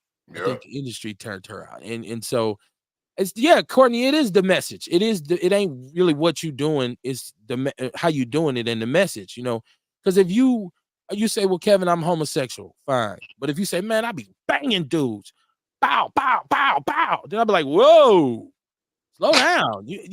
I didn't need to know all of that, brother. But I mean, what was the difference though? I mean, one was way more intense, but regardless, I'm banging dudes was the message. So the one that was more aggressive is influencing young dudes to go bang dudes, not the one. If you're doing that, if you're doing that in front of them, I'm saying if you're talking to me and you do that and we just one-on-one, I'm gonna be like, I don't need to hear. Okay, cuz like that's probably the last time you'll talk to me. I don't. After that, we ain't even really hanging out no more. Like that's it. That's a deal breaker for me. Don't be, I don't need you to do that. Like, you're doing too much. That's over the top. That's OTG, over the top gay, right? He said, Scott says, tell your kids stop rapping. We need more electricians. I'm not gonna tell them to stop rapping. I'm gonna tell them to start putting more positive messages into the raps that they saying. I'm gonna tell them to utilize any way they can to get out of the concrete jungle and diversify your assets. Hey, I Right? feel like he read somebody's post. That's been, you see that all the time. You see that all I the done time. seen that post on Yeah. Facebook before. Yeah. Yeah, we've seen that. That was definitely regurgitated. Come Yeah. on. Earl said, all the BS aside, congratulations to your graduating kids, Kevin. Education is the key to success. Thank you, my brother. I appreciate that. I'm very proud of my baby girl and my son my baby girl got her bachelor's degree and my son got his high school diploma. Hopefully we can get him to get his degree. I'm a first generation college student. My wife was as well. So it's just, for us, it was like, education is very important to us. And like I said, people have their own opinions about college, right? And we didn't really strong arm our kids to go to college. It wasn't like, no, you gotta go get your you're going to Princeton and Harvard. No, we was just like, look, have a plan. Do you want to go to school or do you want to do something different? Are you thinking about a different kind of career? We was just here to support you, because the one thing is, you're gonna be grown and you're gonna have to get out the crib. So it's best that you have a plan, right? And college is a good alternative. He might get there and be like, this ain't for me. But at least you gave it a shot. At least you had some order. At least show me that you can exist within a structure. Show me you got some stick-to-itiveness. Show me you can start setting goals for yourself. That's really, a lot of people get the whole college thing misunderstood. A lot of what you really learn in college is how to persevere and how to operate in structure and how to have a path and how to set goals and how to follow, schematics. It's school. You just learning life skills. And so, people say, I don't learn shit in college. I disagree. Your social skills, especially a lot of social situations that you find yourself in. So, but yeah, thank you, my brother. I'm very proud of my children. Very, very proud of them. And y'all see that there's this tech company in Virginia. Shit, I should have got the company name. I wasn't even thinking. It's in the People's News Network. And they had were hiring, and they had the jobs on their website, and I guess they were listed as for whites only. So they were fined $38,500.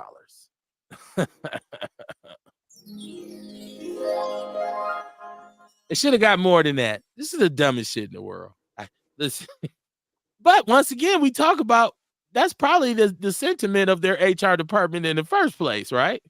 Like, we ain't hiring nobody who ain't white. They just put it on paper, right? So what we saying? Do you respect it more because they put it on paper and said we ain't hiring no white people? I mean, no, you got to be white. No people of color. I think that's some shit that we know already, and that's why it's important for us to start building our own companies and hiring our own people.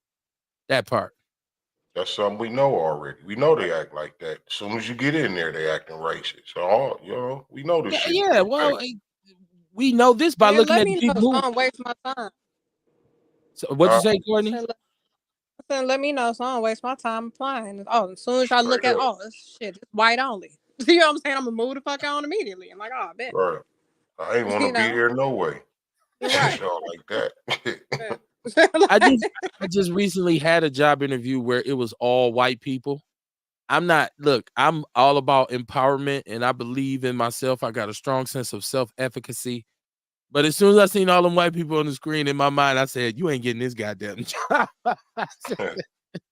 And I didn't get the job, right? I said, damn, because normally if I'm doing an interview, if it's a couple black people, I can kind of like appeal to them. You know, you say some slick shit to a black person, they give you kind of that look like, I got you, brother. Right. When it's not white people, it's like, damn, I can't catch it. Ain't there one of y'all liberal or nothing? I grew up in the hood. We was poor. Like, I knew I wasn't getting it, man. It was giving me that dumbass nod while I was talking too. Like, okay, nigger. Yeah, but yeah, man. I don't know who is this lady now. She's Candace Owens has come out now with her personal crusade against porn. and she says porn should be banned. And I wanted to run it past y'all and everybody out there listening. Should porn, whether you watch it or not, is not the question. I want people to understand this. Whether you watch it or not is not the question. The question is somebody within their rights to watch or do it, participate or make porn or get in the business? So I don't want to say I don't watch it, but does that, because you don't like it, because you don't watch it, should it be banned? Kamar, what do you think about this? No, I don't necessarily think it should be banned. I mean, you Okay. know what I mean? It's been around since forever. Right. If you don't like it, don't watch it. If you don't like women that watch it, don't get those women. If you don't like men that watch it, don't get those men. Okay. You know what I mean? Shit. The people working, they eating off of it. Let them eat. No pun intended, right? Right. No pun intended. But look, now is some of it very, very degrading. Absolutely. Some of it's very, like, you look at it and you say, what the fuck? How could the fuck you like what? Like, And what it, y'all and even doing looking at that porn then? How did you even come across that? from looking at it, I Exactly. mean, yeah. But some people Because be none looking of at no it like it's weird like, random porn just pop up on mine. Just random stuff. Only the type of stuff I look up. Nothing just weird and crazy. So it's like, you know what? Once again, I think that people say, well, look, it's some degrading shit happening in porn movies, but I think some people really get off by having degrading things done to them in their own private homes. But not only that, but they choose to do it. Yeah. You know what I mean? They choose to do it. It That's should like be. it's degrading for a boxer to get punched in his face the whole fucking fight, but he choose to do it. Thank you. That is a great point, by the way. That is a great point. It is a great point. And you talk about MMA, like people really get like getting bones broken and just really Man, severely they wounded. choose to do that shit. Right. I just think that it should be regulated, because I think if there's underage girls involved, or if somebody's doing something against their will, they should have an outlet. I also feel like there needs to be some sort of aftercare services provided for these stars, like when they leave or when they doing it, because this has to be just fucking crazy on your mental. Like, I listening the YouTube thing that I saw on this, there were, like, of course, ex-porn actresses and actors who were talking about, like, some of the stuff that happened to them, and the norms of the business, and I'm like, damn, that's fucked up. Like, that would really, really, really, really mess me up mentally if I had to go through that. But then I think about how you get in this situation in the first place. Needed some money. Yeah, that almighty dollar, right? Sell your soul. Yeah. And some of these people actually are in this who say, no, this is what I like to do. This is part of who I am. This is my expression. And so it's like, that's why there always has to be regulations. So, certain things won't happen, especially with the underage girls. That is like the biggest part of it. That's really bad, is that anytime underage girls or women being forced to do something that they didn't want to do. Right. But I'm looking at I don't think they should ban it. I think that's like, when we start banning one thing in America, where do we stop at? Right? When you start banning stuff, it just keeps going until everything is, you can't do this, you can't do that, you can't do this. Like, what the entire fuck can I do? Right? Pretty soon you don't have any rights, because you could paint the picture of a naked woman, and somebody could say, to me, that's porn, and then you're going to jail. But what's bad about the image of a naked woman? Like, I don't like, what's wrong with that? So, we got to be careful, man. We got to be careful. Dion says porn should be banned, and sex toys. I'm surprised Dion said that. Well, he the one talking about he got $40 so they can do something strange for a piece of change. I'm saying, that's what I'm talking about. I'm surprised Dion said that. This is the dude who said he slapped girls on the ass. Call in, Dion. We want to know why. I ain't gonna get the coughing on the line again. Yeah, we don't need that, Kamar. We don't have califragilistic on this. Now they should have the sex toy. No, listen, man. What somebody do business. And if they find somebody who wanna do it with them, more power, man. I don't. Sex toys should be banned. Why should I think it should be regulated so kids don't end up with them? He said they should have fined more. They should have fined them more, but it wasn't directed at black people. The posting was for U.S. citizens only, white. Why is it such a low fine? Because they had a U.S. government contract and couldn't hire outside the country, i.e., Chinese nationals. Okay. 38,000 ain't nothing to shake a stick at. I mean, this happens all the time. Some companies get away with this shit. But like I think what we spoke to is more important that yeah, a lot of companies don't have to put that sign on the door, but we already know. Like you already know. Like I said, listen, I've worked with a lot of companies, a lot of organizations that are supposed to be dealing with community issues. And most of the time, the directors and the leadership team is white. And so how do you get up on that? How do you get on that level? Then you got to worry about the glass ceiling. But yeah, I mean, I'm with my co-hosts when they say shit. Let me know. It would be refreshing. I still would report your ass if I sent my resume and my cover letter and you sent me an email back and said, "Dear Mr. Barnes, we reviewed your credentials. However, we want you to know that this is a position for white only." I would say, okay, at least they told me, but I sure will report their ass for sure. Oh yeah, most definitely. Yeah. I was a kid saying, I'm telling. Mm-hmm. I'm telling. But You yeah, sound like a mug. I sure would. And I hope, I hope Hey, y'all we probably would be better off though if businesses was allowed to be like that. will we be 'Cause better off? at least that way we wouldn't be nowhere where somebody didn't want us. You know what I mean? Like we wouldn't be subject to the mistreatment a lot of the You know what I'm time. saying? Because I want one non-black person on my board. I would love to be At able to least post this that. way, yeah. But you know what I mean? Yeah, and at least this way, yeah. I like that shit, man. Yeah. We should do that. We should do Right. that. It says, Because one of my Let positions them is say definitely they no don't want black us. They person don't but want to that's on not rock with fair. us. That's That's not cool. fair, Kamar, because you also an entrepreneur. You ain't got to worry about this shit. top. But no, but it makes sense though, because you know what I mean. We are the biggest consumers, right? Right. Let me know something. So let them shut themselves the fuck out. Then Okay. Mm-hmm. there's plenty other places to go do whatever the fuck they do who don't want to serve us. Well, I think the point too that Scott made is that they had a government contract. So if you got a government contract there, because this is a federal law, right? Like this is supposedly a violation of your federal rights if you're a person of color and you're being excluded because of your race. Although we know the institutionalized nature of racism kind of ensures that we are excluded because of our race. Once again, that's why I laughed when I first heard the city talking about, hey guys, racism and discrimination and segregation, these are all health hazards and they're health issues. We was like, no shit, Sherlock. And we're gonna do DEI and we're gonna do all kinds of racial sensitivity training. My thing was, well, are y'all looking at y'all hiring practices? Because you can have all the kumbaya meetings you want until you change your hiring practice. Look at the majority of your administrative positions.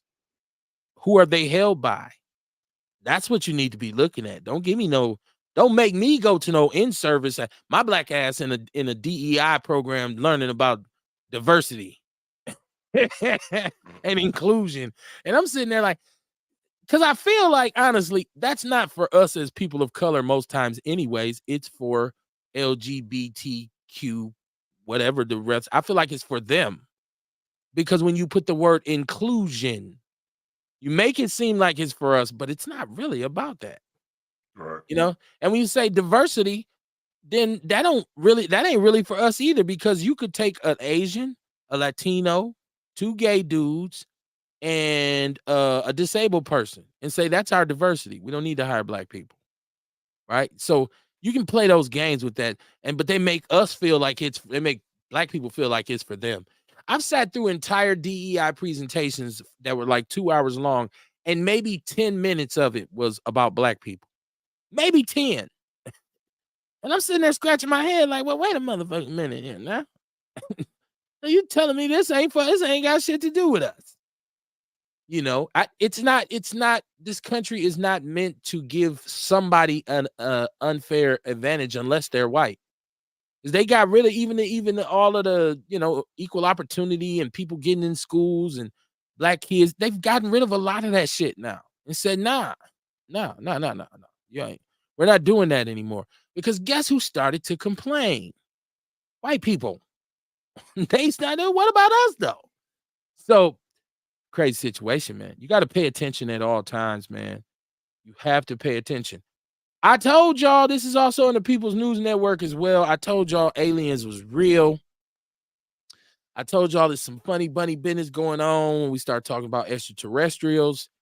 Can't wait.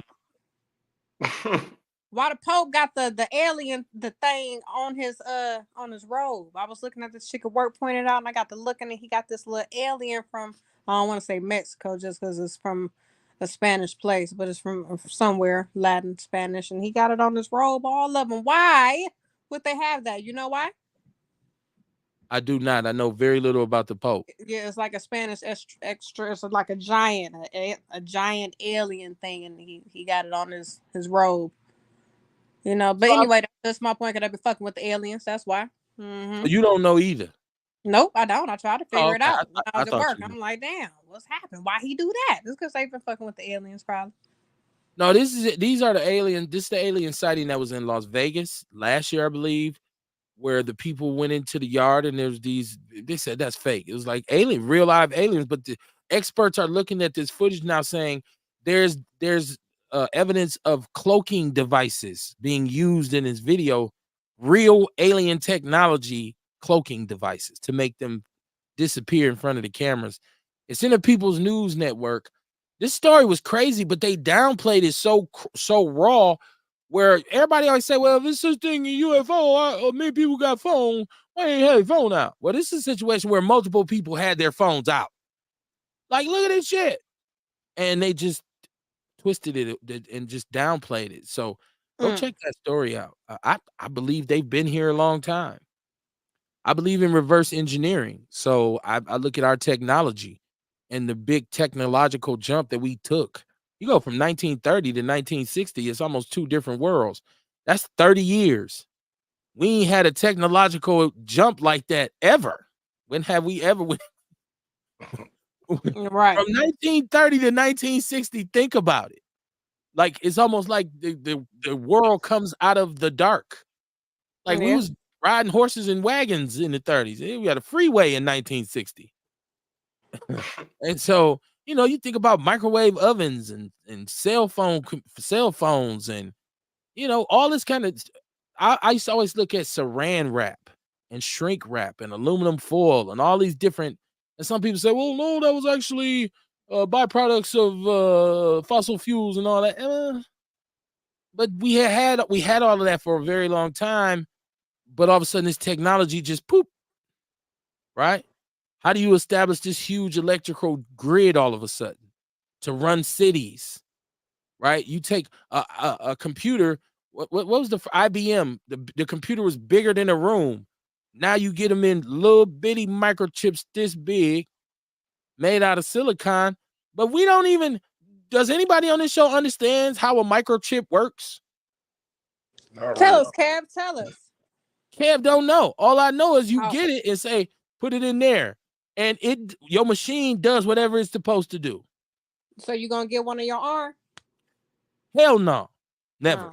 I would never do that. I would never do that. I'm not doing that. I'm just saying, like, my computer that I'm looking at right now, one specific microchip, they say memory, the drive, right? Even if I delete it off my computer, they can come and seize my computer, take the hard drive out, and it's right there. So that technology comes from where? All of a sudden, to me, it's aliens. That's always been, go all the way back. This might be me watching History Channel a little bit too much, but I'm watching Ancient Aliens, and you're looking at the pyramids, and you're looking at all these great structures. I like the motherboard. Huh? I look like the motherboard, Kev. No, how did they build it? Yeah, that's who. I believe aliens was around helping people. I think they was cool with them in real time back then. How can you explain solid pieces of stone etched out in shapes, all different kinds of forms, hoisted up thousands of feet in the air, right? This by people. They say, oh, there was 100 slaves. And no, it would have took you 35, 50 years to build this shit. But what if we had giants though? You don't believe in giants? You don't think it used to be some giants? Judged by the fact that there still are some here, I do believe that. I do believe Yeah, it could have been the giants and not the aliens. You know, they just was big as hell, so just like lifting that. See, bricks. when I look at that, I'm thinking that maybe some of these big people is aliens. Right? Yeah, Like yeah. some giants. You can't explain a dude that's 7'8" who can run and jump and super strong and he's athletic. If you say he's a freak of nature, no, he's a He fucking half alien. alien, half human. Yeah, The it's a alien hybrid. slept with the human. Haha, Hybrid. hybrid. Yeah, there we go. Yeah, Yeah. I got my tinfoil hat on tonight. Yeah, hybrid. 63 years between Wright brothers' first flight and U.S. landing on the moon. That's not a very long time, though. Like we say that's a long time, but you think about, so you go from just barely being able to get up in the air to I'm going to the motherfucking moon, and I got cameras and I'm communicating. We got radios that reach that far. Some people have their doubts about the moon landing. I get it. My brother is one who will tell you every day that there ain't no motherfucking land on no moon. You dumb as I hell. agree with that. I'm A lot saying of though, but people how say that. long was it between picking cotton and the cotton gin being made? Well, the cotton gin was invented in the 1800s. Right. So when do we start picking the cotton? You know, that Before the one like cotton 20 gin, years. No, like shit, 100. 100, That was a couple hundred. probably two. Shit, that was to help them to increase production. That wasn't to make it easier for us. Like, Yeah, shit, I let know. us help you niggers. No, that was trying to, we gotta make the motherfuckers produce this shit faster. Yeah, that's why I always look at the aliens and I say, you know, that shit's real to me. I just once again in what I believe in, my faith, the God that I believe in, I can't believe that we are the only humans in this whole universe. This can't be the only planet with life on it. I don't. Yeah, just I us don't being think so. the only beings and Right. plant animals. Like I be thinking that's insane. I'm like, so y'all really think it's just us? In this whole Hell right. no. In this whole that's That's crazy. that's kind of crazy to think that. But yeah. Right. I don't know. As soon as I think the government is going to ease it on us, and just kind of all of a sudden one day it'll just be like, boom, all right, here y'all go. And I think Ease they what on us, condition Kev? What are you talking about? the aliens. I believe that they'll ease their existence on us slowly. Like I think they'll just kind of over time you'll look around and it won't be a big deal to see an alien or to know someone's an alien. Oh, Right so now, I they be think they like how holding they that gonna give the knowledge. little. Okay. Yeah, Wait, but I they mean, released this they footage. told us They that they released fuck that with footage. aliens. Uh, They told us that they deal with aliens, or you know, the fact that aliens are already here and walking amongst us. They gonna slowly let us know that. that's what I'm saying. I think Okay. if they did it right now, it'd be just paranoia and people go crazy. Just like, you know, like just we're gonna murder him, we're gonna kill him. They I gonna just said because people by the start. time you find out, Yeah. your cousin is an alien, your auntie is part alien, you might be. So you'll be like, oh shit, oh well, it is what it is. People might start killing people. Who is this Lovecraft Entertainment official? Say, hey Kamar, it's me, DC. Oh, that's my little homie DC, man. Okay. Yeah, that's my little homie DC. What up, DC? What's happening with you, brother? What's up? Hey. I didn't know. I'm Man, like, this ooh, little guy is amazing, man. I met him at the High School of the Arts when I went up there to talk to the kids. okay, And man, he got some amazing ideas. He's working on a film company. He's only 17 years old. okay, Working on a film company, right? Like, and the whole time I'm trying to talk to him and I'm introducing him into different people who I think can help him. But man, his mind's so advanced on what he's trying to do already. Like, man, this brother has got his eyes set on some land where he wanna do his film, put his filming company, build his filming company out. You know what I Hmm. mean? Ideas on how to Oh man, yeah. We got to get the little guy on this show one day. Let Yeah, him yeah, talk about yeah. Let him come on in. I told you I want to play a bad guy in somebody's movie. I want to play. I really it. do. I want to Right, be. I think I could be a really good bad guy in a right. movie. The horrible one, right? Man, the kind that people like. I hate dude, I and I hate really this nigga. I feel like I can do that. I feel like I would be good at that. Uh, Scott is saying they told us about the aliens during COVID. He said we was distracted by COVID and it wasn't picked up and ran with. Said Google TikTok, Tic Tac and UFO. Is that TikTok or Tic Tac? I can't see. And UFO. Lovecraft and he said, "Hey man, I'm 18. Remember?" Oh He's yeah, saying 18. you That's keep right. calling him a little guy. Like we got Let to me bring get it your boy right. up. Let me get it right. Well, you know to us, man. You know we older, and you know he's He old young. as hell. But Yeah. I'm proud of him though, man. You know, let me get that out there. Let that be understood. Yeah, man. Shout out to him. Shout out to anybody out there who wants to come on the show and pop their shit. If you want to promote, whatever, like just hit me. Like John Fletcher, who's my sponsor from EPU, SDS. Eh, just he's our sponsor. We do business. Like we promote. Like it's we want all of us to know about what all of us are doing. So hit me, get with me, man. I mean, I used to say this thing about a stuffing and an egg McMuffin, but that's no longer mine. I was informed by legal that I could no longer utilize. Yeah, Mm. yeah, yeah. No, man, Ken, you know I told you I'm running with it, man. I'm running with that too. I like that. It's all good. I just cracked the fuck up when I seen it. That's all. That's all. Um, but yo, check this out. If you are a person who likes to go to the city fireworks in the summer on the 4th of July, no fireworks this year in Milwaukee. No fireworks on the lakefront. I don't know. I don't during COVID, maybe we didn't do it, but they're saying that they didn't have sponsors this year to do it. $370,000 it would cost for the fireworks that you see on the lakefront on July 4th. This what this is gonna do is create a situation because I realized last year I had never really taken my son, like he had never grown up with me letting off fireworks for him. Like he's seen fireworks and I've taken and had some fireworks before, but I never would do it on the 4th, just me and him. So I said, nah, let me do this for little buddy. So we ended up going to the state line, which was crazy packed. Okay. I'm talking about and expensive. And then I caught, another source from the neighborhood. So I bought, man, I must have bought $400 worth of fireworks last year. But this is gonna just drive more people to get their own. Like do it how it go out the trunk. Man, Milwaukee is going to be shaken on July 4th. It's Oh, gonna be so many fireworks going off in the neighborhood. This is about to be crazy. So, hopefully, I don't know what sponsors they said that they were checking with people, and I didn't really see. I don't know if these were corporate donations or were the different departments of the city. It just said people were saying we can't do it this year. We can't do it this year. We don't have the money. So there won't be any fireworks this year. So and most of us don't have to go too far on the 4th of July to see fireworks because your neighbor and them, no, man, black not if you in the hood. right? It's All going you gotta down. do is go on your front porch. It's They all going up and down. down every block. Hell yeah. Going down. Like I said, last year was the first time we was those people who had to. I had some big boomers last year.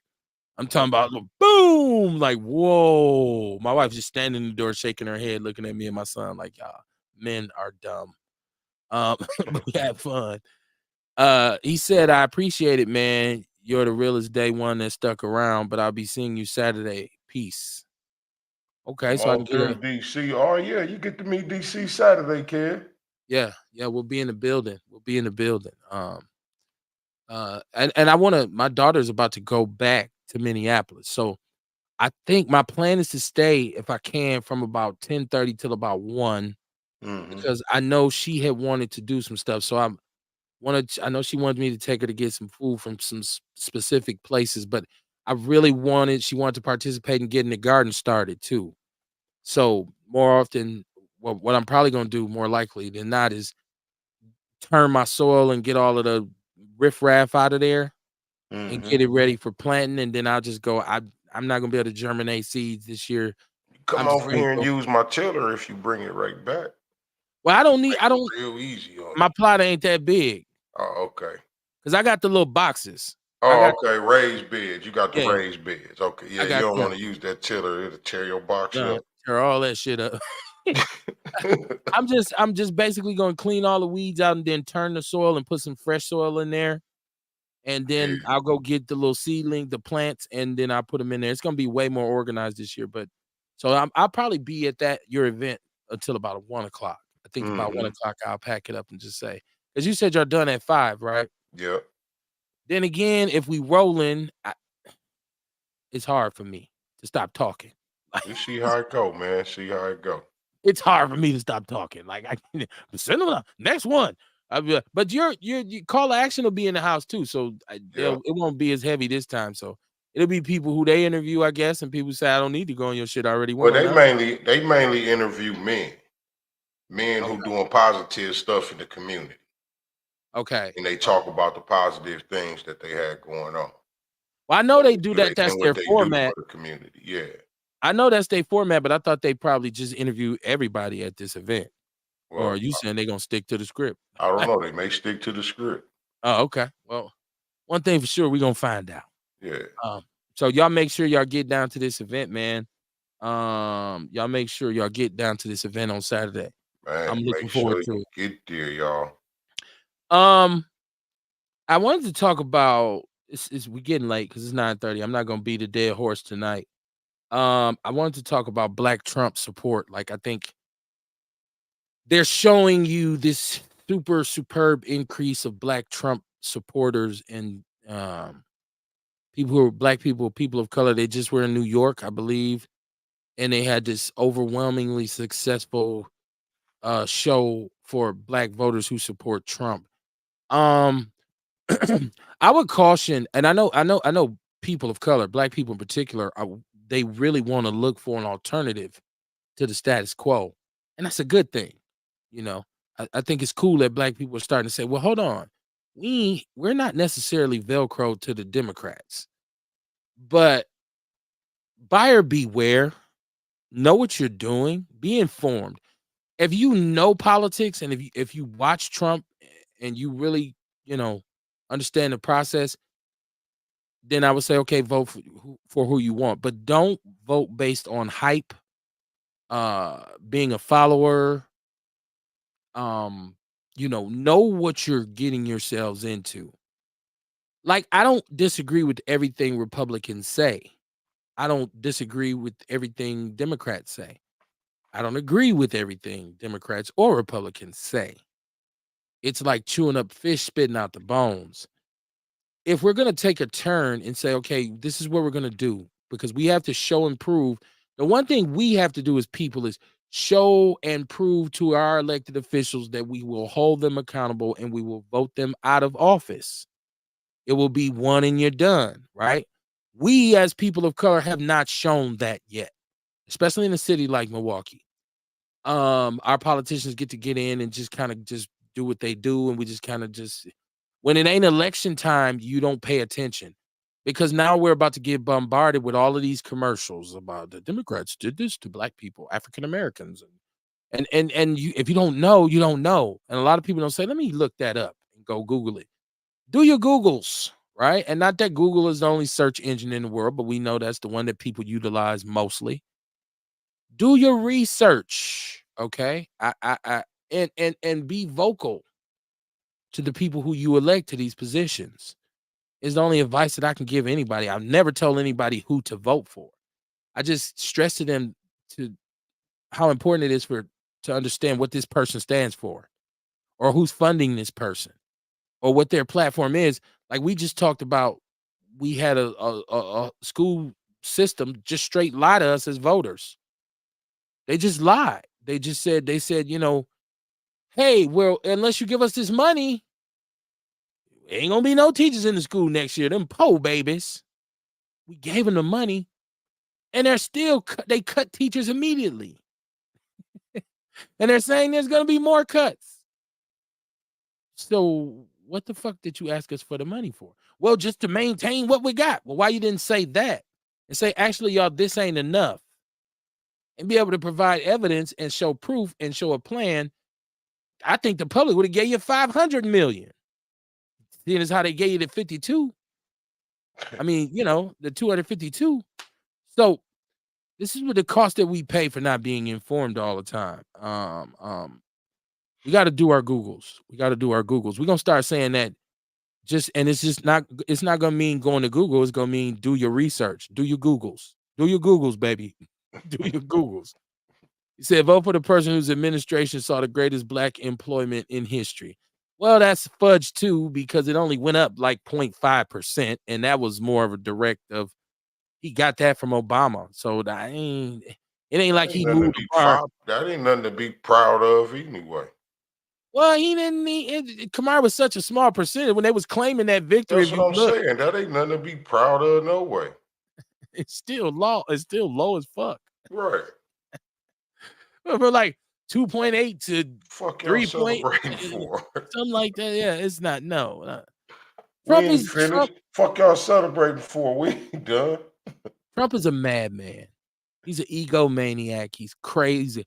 Old white angry dude. He's and why go backwards? Let's move forward.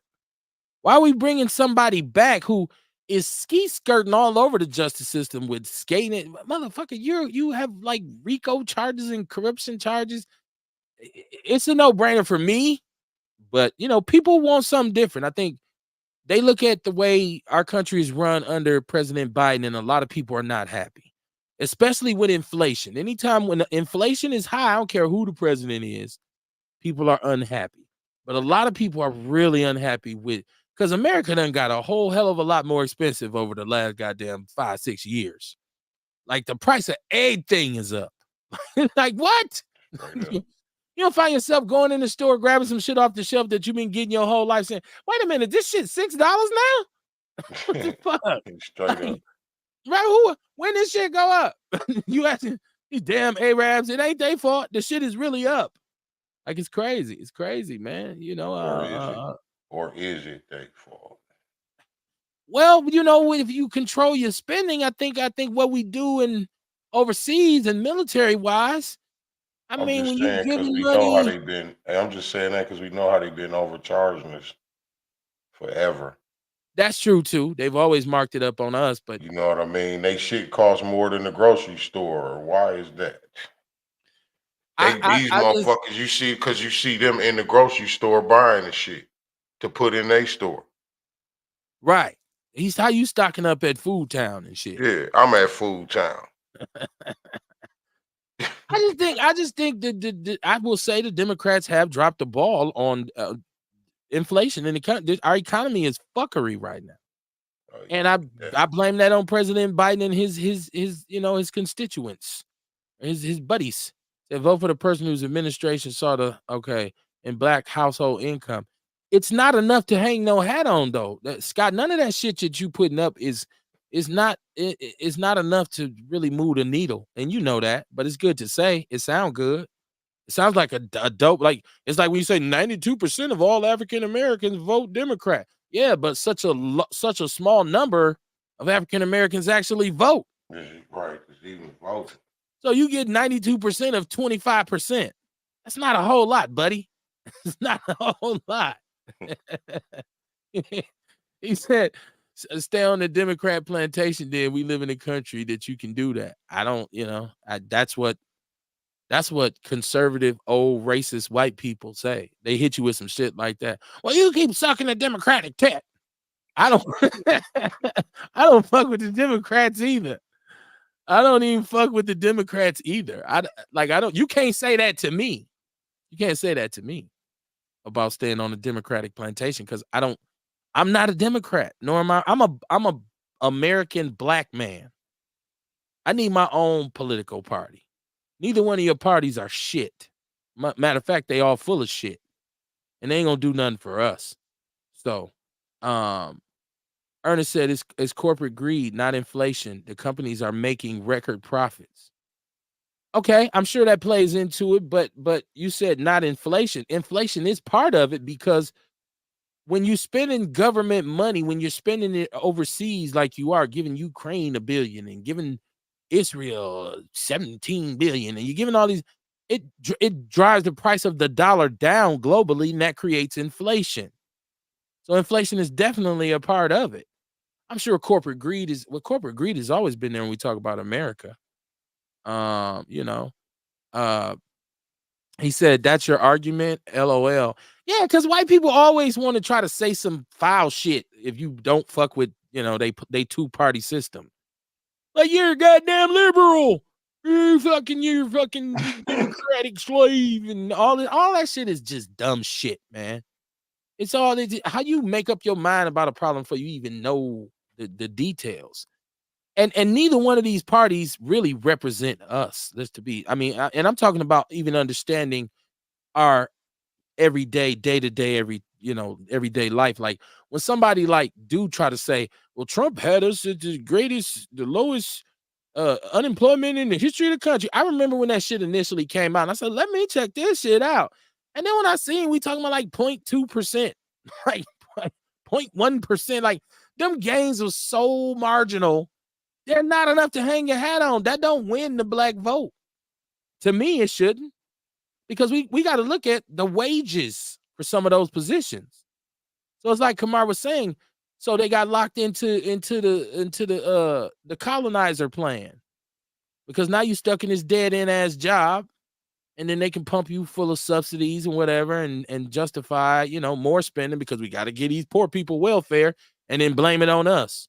And that's what racist white Republicans do is, goddamn welfare is killing us. Yeah, but it's way more white people on welfare than it is black people. A lot of them don't know that. Well, I didn't know that. I know you did. Well, it's more white people. That's why. Whatever. So the majority rules. So then that means if so many of y'all white asses wasn't on welfare, the shit wouldn't be so high. Stop blaming it on us. What part of a minority don't you fucking understand? I'm not, once again, I'm not a Democrat. I'm not a Republican. We've always referred to ourselves as the party poopers. We poop on both parties, right? It is time for us to have our own political party. I don't know why we so far behind the 8 ball. I really don't. I mean, we can get together for church, and we can get together and go to the club, and we can get together, go to party. We can go stepping and dancing and strutting, and we can go to car shows. We can do all this shit, but we can't sit down and say, hey, man, what's up with the Afro party? Oh, let's get our own politicians. Let's groom them. Let's put them in positions. Let's grease the wheel. Let's play the game. We're not doing that. So fuck Democrats and Republicans. He said, we're all locked in the colonizer plan. Come on, Kev. Yeah, some of us have a greater advantage than the other. You can't argue this point with me. Stop it. You're talking to the wrong person. He said, Earl says, send billions of dollars outside to continue, but don't want to see nothing in the country go right. Shit, I just said we ain't got no money for fireworks, but have y'all seen these whack ass bump outs? These motherfuckers is damaged. Signs knocked over. I seen one the other day. It was crumbling, like it's coming apart, like the concrete in the middle of it is like raised up off the ground. We came up with that money out of nowhere, right? People say you rather have fireworks than bump outs. I would. So you're a black American who doesn't vote. Didn't say I didn't vote. I vote for who is serving my best interests. Once again, you got to listen with both ears. You got to get them Tootsie Rolls out your ear. I vote for, I'm not bound on who I can vote for. So if I voted for a Republican, nobody will say, oh, you switch Republican. I voted for that person because I'm informed on every policy and everything, every stance that they're taking. I'm looking at that person. I'm saying I'm going to make a decision based on the information, not the assumption. So it ain't about not voting, because I tell black people, go vote for somebody, but know who you're voting for. If you don't know who's on the ballot, you voting blindly. You should be able to look at these conservative white ass judges that we got in the Supreme Court and say, we got to get these motherfuckers out of here. That's where you got to start at, the damn judges. Come on, man. No. The bump outs ain't working because they ain't shit. They're not shit. They falling apart. They're falling, and it's not. Its purpose was to stop the reckless driving. It hasn't stopped it. No, you think it's working because people running into it? Like, okay, I guess you could see it that way. I don't look at it that way. We still have these instances of reckless driving where people are running into each other, killing them. So you got to do something different, man. It was dumb anyways. It was dumb anyways. That's a waste of money. Let me see if I got anything else on here. Hey, I can say this though, like over here by my house, the bump out with the bump outs though, like when I'm on my way home coming down 51st Street, Uh-huh. ain't nobody baselining me and shit, Not. 70 miles per hour, you know what I mean? You better I don't, not. I don't have to watch my mirrors for that shit no more when I'm pulling in at the crib, you know what I mean? I give it that much, you know what I'm saying? Kamar, when we start talking like that, people say they sound like Republicans. Shit, oh well. Call me a Republican at that moment then. Shit, I'm Oh on my man. Republican shit right now then. You know, see, you get to be whatever whenever you want, That's right? right. Like sometimes you're a And Republican, sometimes you're a Democrat. right. Call it what you want. Call it what He you said want. they working for Kamar. Yeah. Kamar said shit on my block. You know, over here. Oh man, that is dope. Listen, man, I'm gonna be on Saturday. Uh I'll be live Saturday. Should be a dope. I'm gonna have fun. I don't know about nobody else. Oh yeah. Hopefully Dion heals up because I can't do no show with him hacking like that. You know what I mean? Because then it'll be all over my microphones and my headphones and all kinds of stuff. But wellness our way Saturday from 10 a.m. till 5 10 to 5. 10 to at the 5. Sherman Phoenix. You got a bunch of vendors, you got a bunch of Bunch of everything. workshops going on. We got extreme hip hop. We got extreme hip hop going on, aerobics. We got a sound bath. We got a sound bath demonstration going on, so you can do some sound healing. We're doing qigong. What is that? Qigong is moving energy through sound and movement. Through sound Hmm. and movement. And what it does is it moves the bad energy out of your organs, out of certain organs, depending on which move you're doing. Like it's certain movements, like you know what I mean? It's real small, it's simple stuff. It ain't no hard exercise, you know what I'm saying? But you just doing an extra small exercise to move energy in and out your organs, move the old bad energy out and take in new energy so you can feel revitalized. Mm. I seen that and I said, what the hell is Chico? Yeah, it's traditional. Like you know when you know how you see a lot of Asians on the old karate movies, they be doing old karate moves and shit like that. Yeah, yeah. Qigong is something like that. Okay. Okay.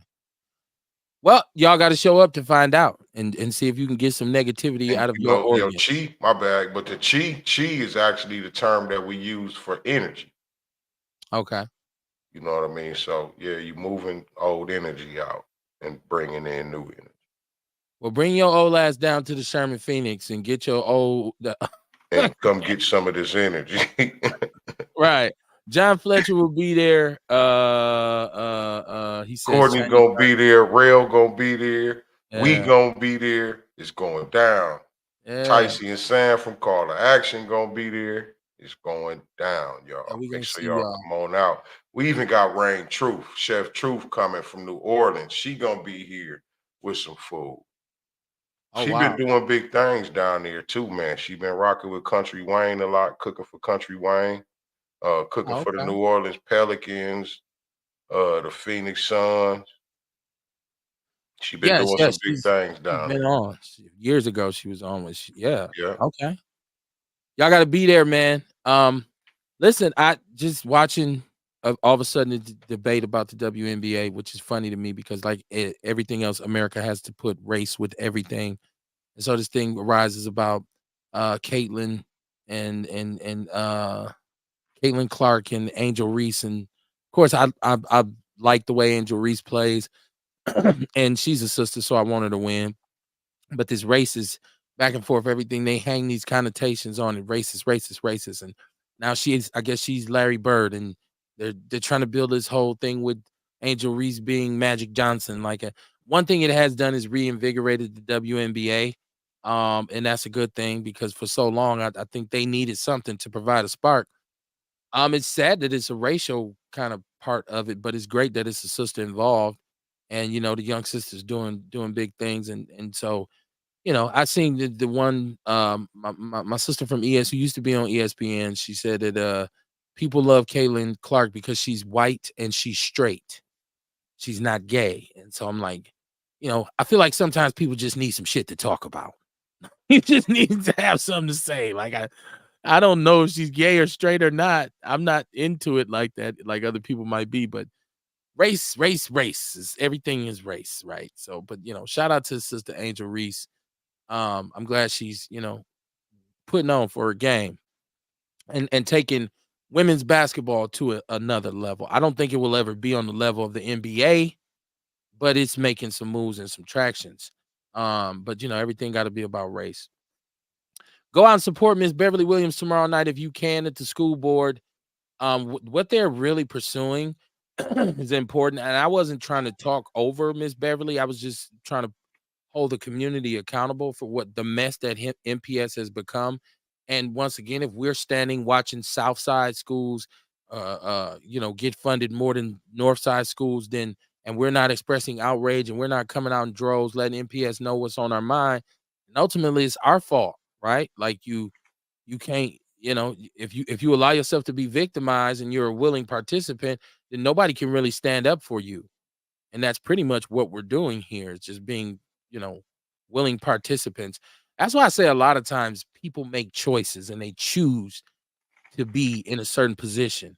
And you say, well, how is that, Kevin? Well, because they chose to make certain decisions, and those certain decisions leave you in certain situations, right? So, if was a fifth and all that good stuff. Keep your head on a swivel, stay aware. I don't be trying to tell nobody what to think. I just be telling you to think. Because if you don't think and analyze situations and try to come up with solutions, then you ultimately become the type of person whose criticism outweighs your contribution to the community. And that will ultimately leave you in the position of a straight up coon. I will see y'all Saturday, man. Tune in with us. Y'all keep supporting the show. I'm loving the numbers. We over the top with the numbers. It's been dope. Keep sharing the show. Keep sharing the show, man. We're going to get this thing where it's supposed to be put, man. We're going to put some paint where it ain't. Peace. I'll holla.